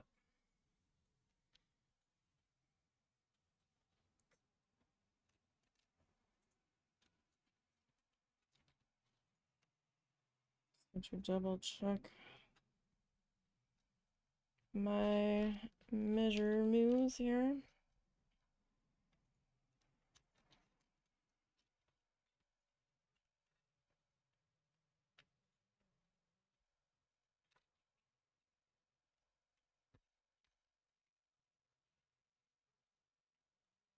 Okay.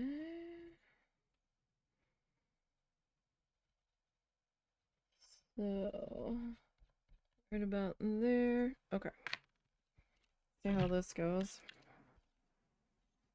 Hopefully.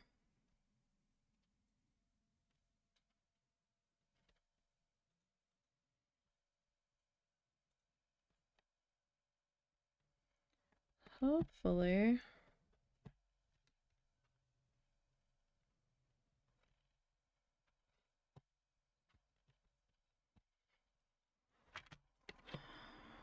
Hopefully our measuring system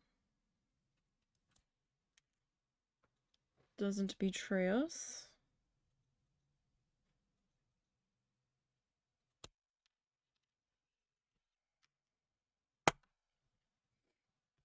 Okay.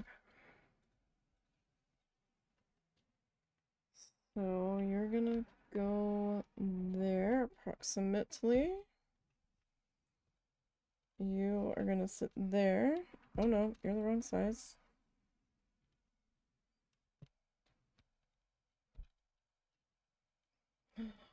Oh, yay. That's pretty good. Pretty good for us. Okay.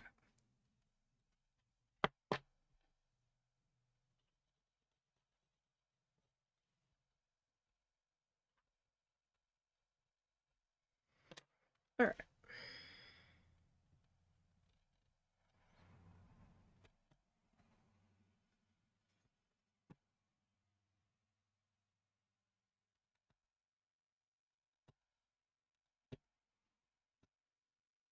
Let's see how this cut.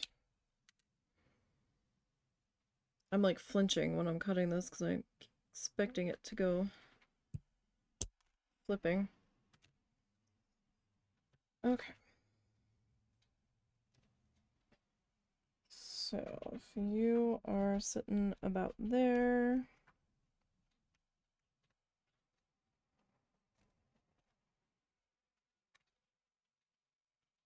Don't tell me I cut you too short. Good. You were the same length as your friend. How?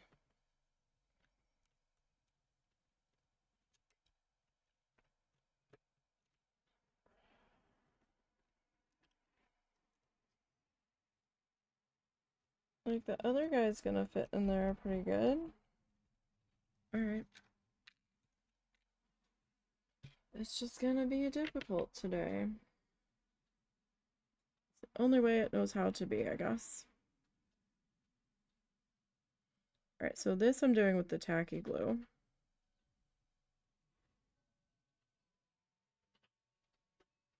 Because I don't want to burn thyself.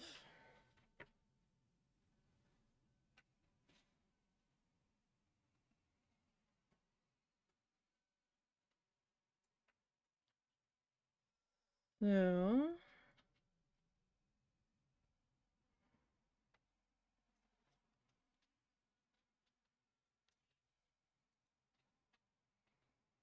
figure out how to drop this in.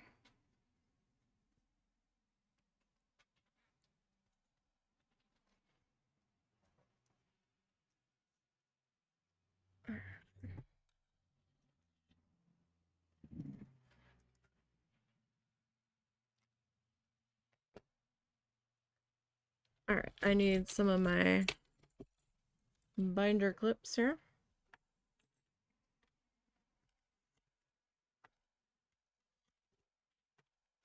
Get that back.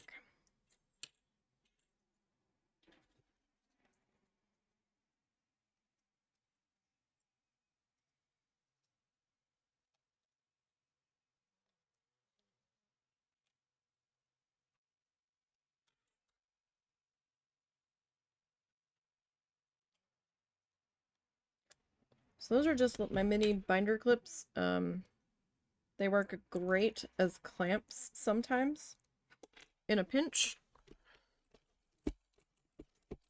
especially when we're working small.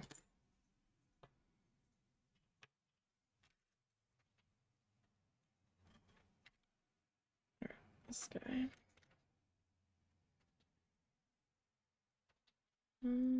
Yeah.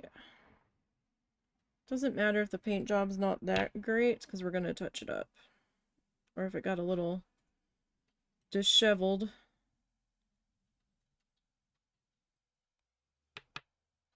We're going to fix it. We do a final touch-up pass at the end here.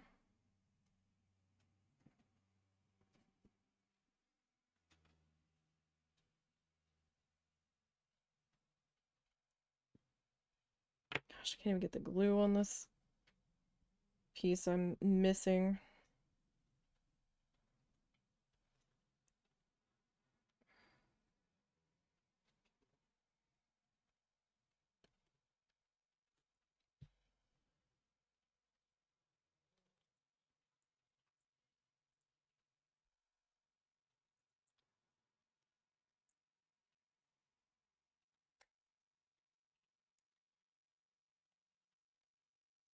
You have to be careful, because if you don't get it on there right, they both snap off and go flying. Make sure you're in the right spot. And you've got a good enough grip on there.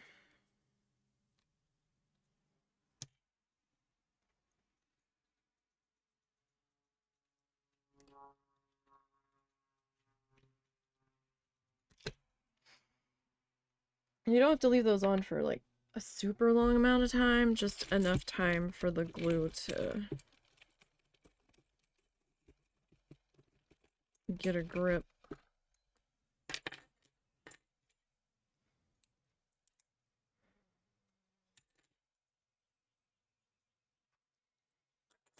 And I will say some of these binder clips are easier to open than others, so if you've got one that's being a bit fussy, try a different one.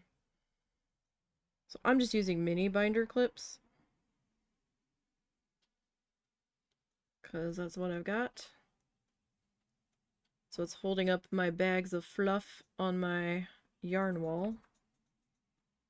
So I've got like string, like nylon cording, tied to two different sets of nails, like one on opposite ends of the other. And I've run the string like between them. And then I take the binder clips and attach them to the string and then just clip it onto the bag, so that way I've got them all within arm's reach. Shoot.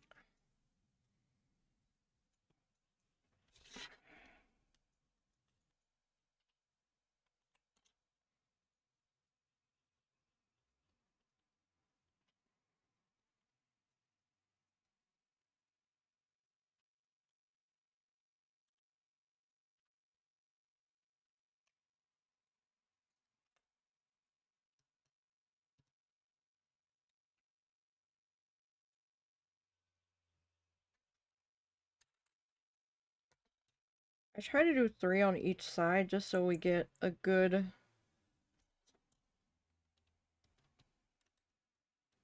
grip in all of the glue points.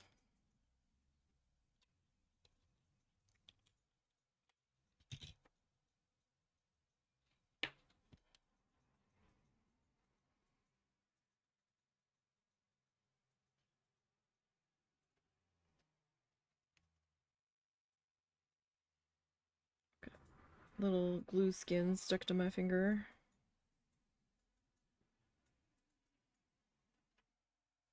It happens when you're working with the tacky.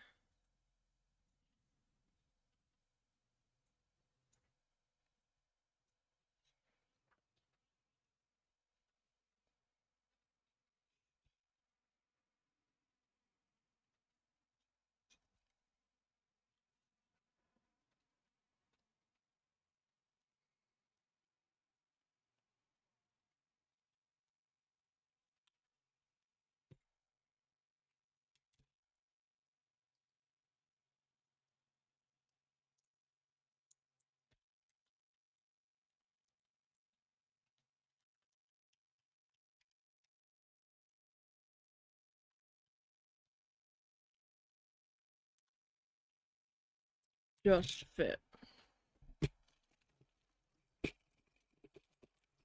That's a shocker. Where did that come from? I don't remember getting anything that came with.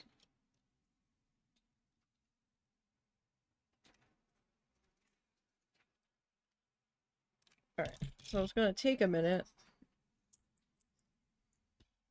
of this being on here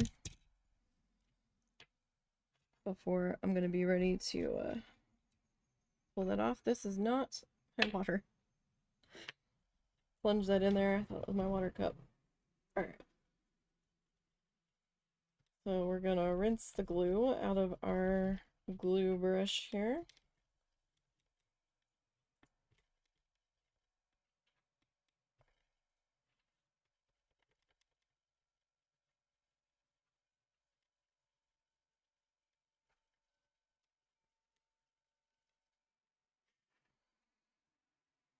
Okay. Alright, so you all are good there. I can put the lid back on you. Go back into there. And you can go back into there. Alright, I do need our bottle of paint here.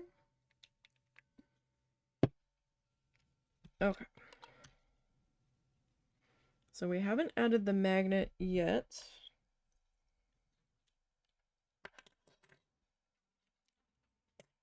Let's see how our frame held up here. So I believe we did the top and the bottom first. Sometimes if I didn't get the side put together right, it will move when I do the binder clips, and that's not a good time. Like what's happening here. So I'm going to need a drop of hot glue.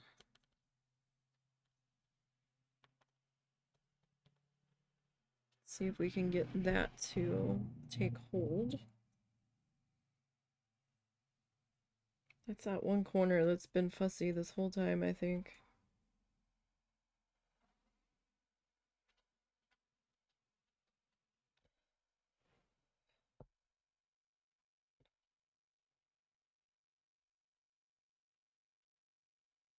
Just trying to cool the glue down to see if it's gonna grip it.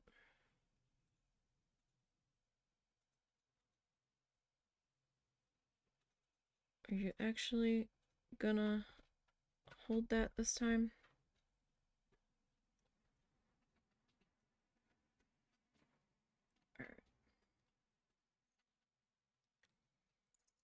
Well, this one was the most recent side that went on.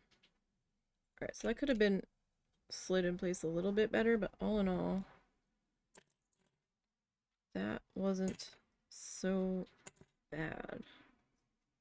That was pretty good going in. We've had worser disasters with the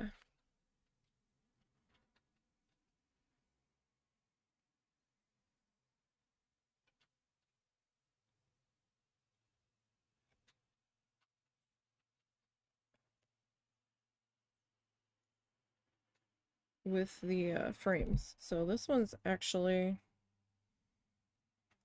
pretty good.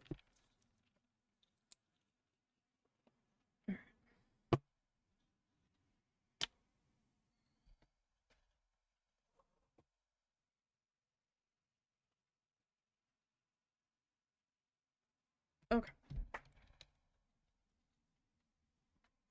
So I'm just gonna grab a little bit of our paint here. Make sure I don't have any paint on my fingers that's wet.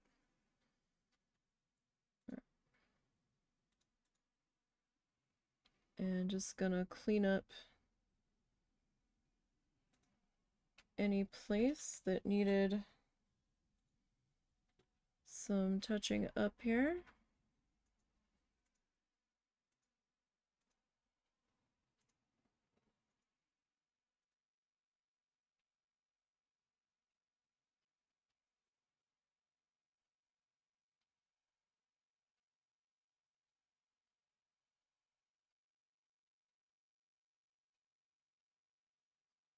There.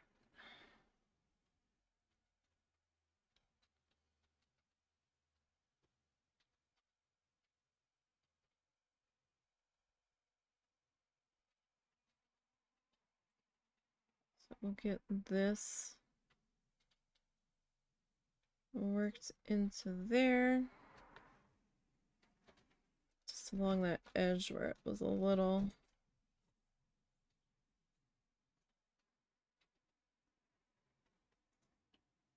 wanted to be a little bit extra on me. Cat! He's climbing all over my stuff. Getting into trouble.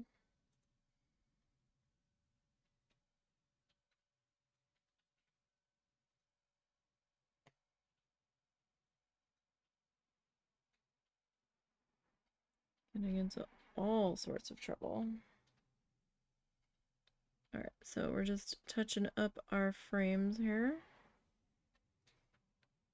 Getting these cut seams.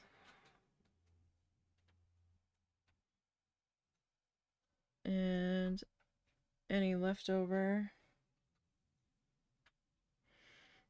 pencil marks here.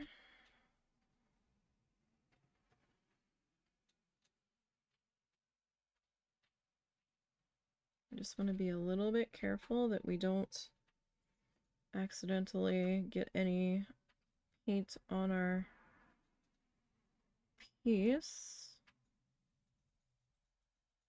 So you want to be a little bit cautious.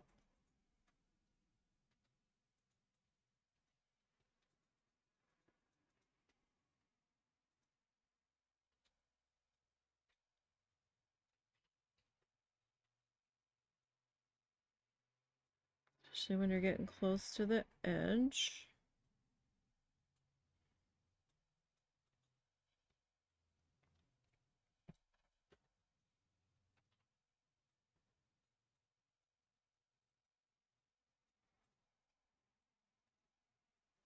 So that second coat definitely does darken up.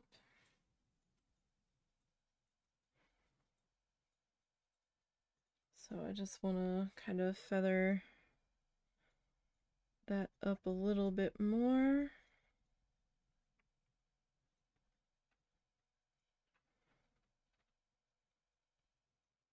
Just to kind of maybe give that a slightly older look to the piece. This is going to be the back. You're not going to see this part. Unless you go to pull it off your surface that you've attached it to.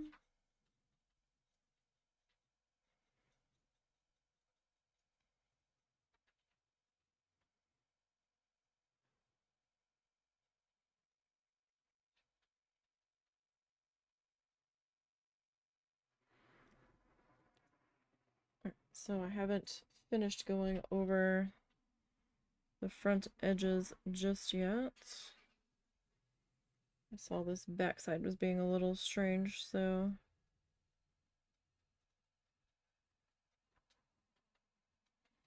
alright, so 2 coats of this I can see it being a dark chocolate. 1 coat, definitely more like milk chocolate.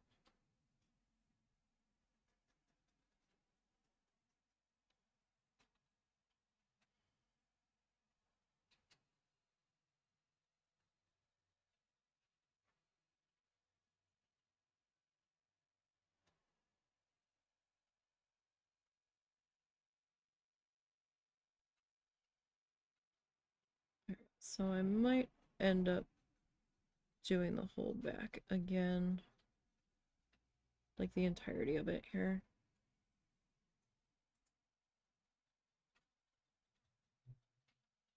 Just because now it looks kind of uneven. And that's the way it goes sometimes when you are hand making stuff.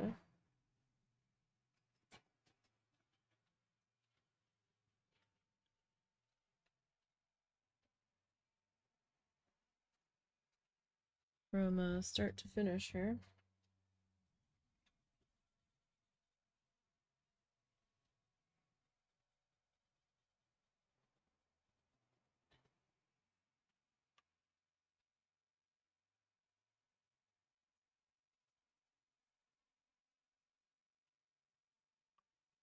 Alright. But, I mean, it looks a little bit more even now back here.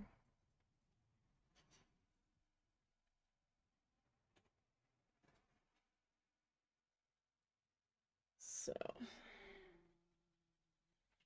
that's okay.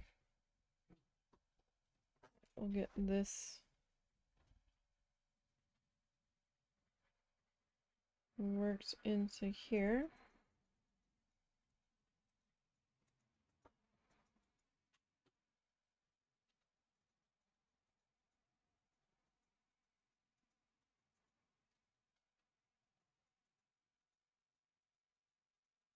Okay. Alright, so while that is finishing up doing its drying thing there, just gonna come in. That's why I was holding it on the edge. Right, the back's still wet.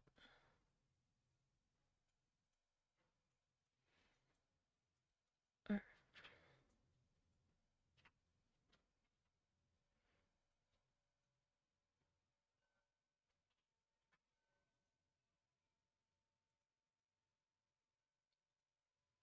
I just didn't want to squeeze any of the paint out, so I'm taking it out of the top of the bottle here. Didn't see much point in squeezing some out because I didn't think I needed that much. Joke's on me.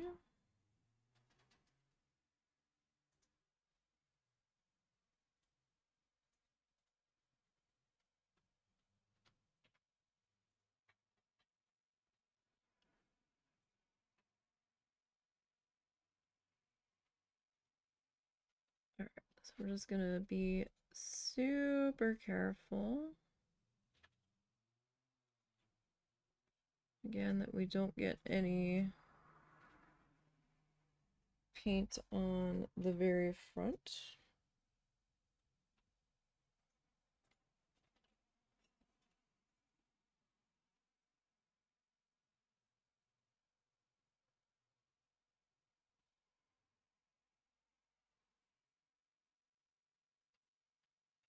Alright, We're almost there. So we'll only be a couple minutes over today. Not bad, because I thought that I was more behind than I was.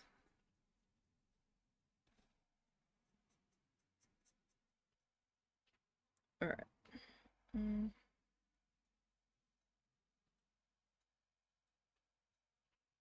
So just touch up this edge here.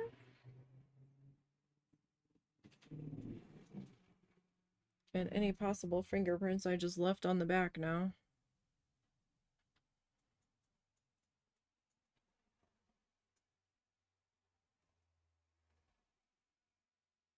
Oh no, we're good. Okay. So, we're pretty well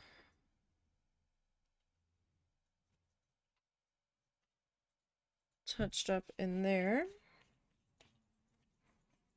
I might have actually gone with a light blue for the frame on this one if I was doing colored frames on this series, just because the brown frame does feel very dark on the whole thing. Just to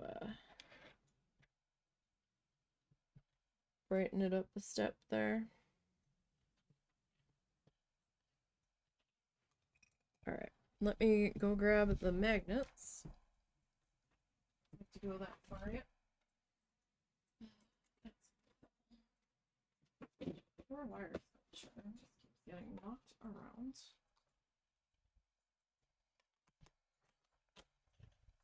Alright. Oh, I need the scary glue. Okay. Alright. So, I'm gonna get our little magnet friends here. I did have one of these break. I'm not surprised, because some people did talk about that happening. And I'm not even sure how it happened. But it did.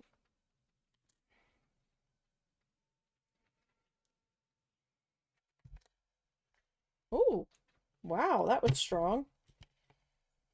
Do you see that? That guy was spinning as I was trying to put these guys back in their, No. Look! You have to go back into your box properly. Oh, goodness. Go over there. Stay out of trouble. Alright. So, I've got scary glue, as I refer to it as. The Gorilla Super Glue. One drop, friends. That's why this is the scary glue.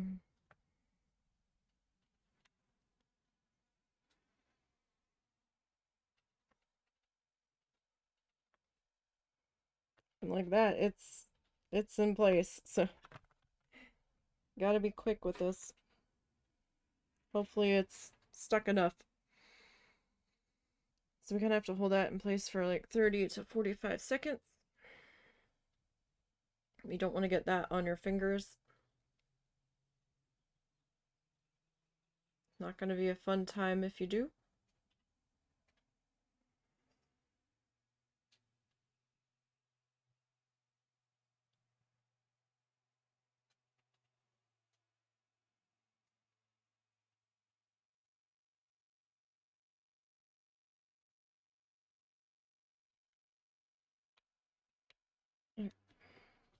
And that will dry. It turns a little whitish as it dries. Bond skin instantly, yeah, so be careful. That's why this is the scary glue.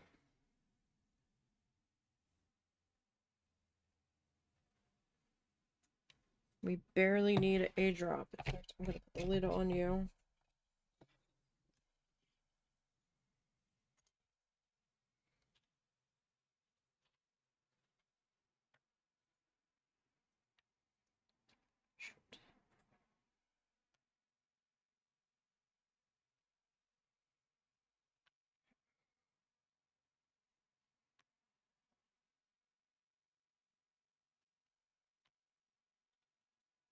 So they're both a little crooked.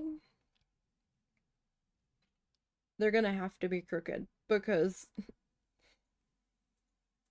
we don't mess with this.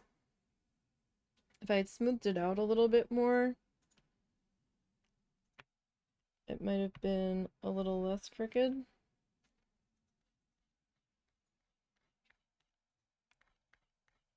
I need you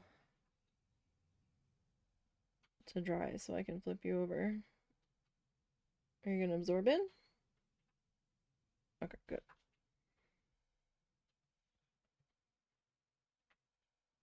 Ooh, so that one's getting like some air bubbly action happening there. Like, you don't want to mess with it too much because then you're gonna run out of time messing with it. Alright. That's gonna need some time to dry, but there is our completed magnet guy. Not bad. Magnet number 8 in the books. I'm gonna flip that back over because those are still wet, kind of. Let's take a quick peek at what's in store for us next week. Well, let's see. He does peel the contact paper off here. So that's kind of what his looks like. Ours is a little different, but that's okay.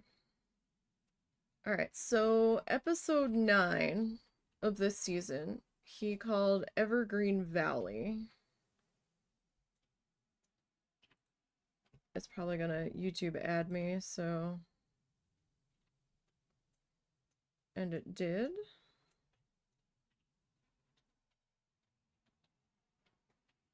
Oh, and it's one of these must-watch ads. Great. Because I totally buy makeup and shop at Sephora. Totally. Okay, so... I am not your girl, advertising people. So that's kind of a peek at what next week is. We've got some mountains and some grassy bits. And I don't know how I'm gonna do those evergreen trees. I've been turning them into different trees when he's been doing them. I've done the evergreens before, the way he does them, with the needle felting. But they're easier to do when you're doing something that's like the 8x10 pieces that I was working on. It was much easier to do those on that. These tiny guys, though, it's just a trial and a half. So I might turn them into more of like the teardrop shaped trees. That kind of look like, similar to like the cypress trees that we were, is it cypress or is it cedar? You know, the teardrop shapey ones, the ones that we use a lot to decorate with in Planet Zoo. That is, oh, he adds another tree. But that's pretty much what we have in store for us on the next one. We'll see how well we can attempt that. No promises, but we'll try. I mean, we tried this guy, and he didn't come out half bad in the end. So, that's it for today. Another magnet in the books. We'll be back tomorrow. Yet again, we'll be back in Planet Zoo tomorrow, in fact. So we got that to look forward to. We'll be back to figuring out the rest of our bear viewing walkways from the treetops. We've got a couple more of those that we still need to put the railings on. And but we are starting to move a little bit faster on that. I think we got the sloth bear's done. We got the grizzly bear done. And I think we got the panda bear done. So we have the Himalayan and the Formosan left. And then we're gonna have to start figuring out caving in the monorail and trying to figure out what kind of um, outside structure we want on our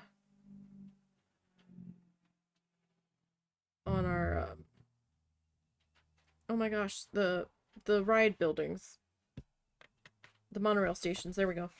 So yeah, it was not a bad day. And our oven might be working now, so yay. So I will see everybody tomorrow. Oh goodness gracious. Excuse me. You all have a good rest of your evening. And until next time, everybody.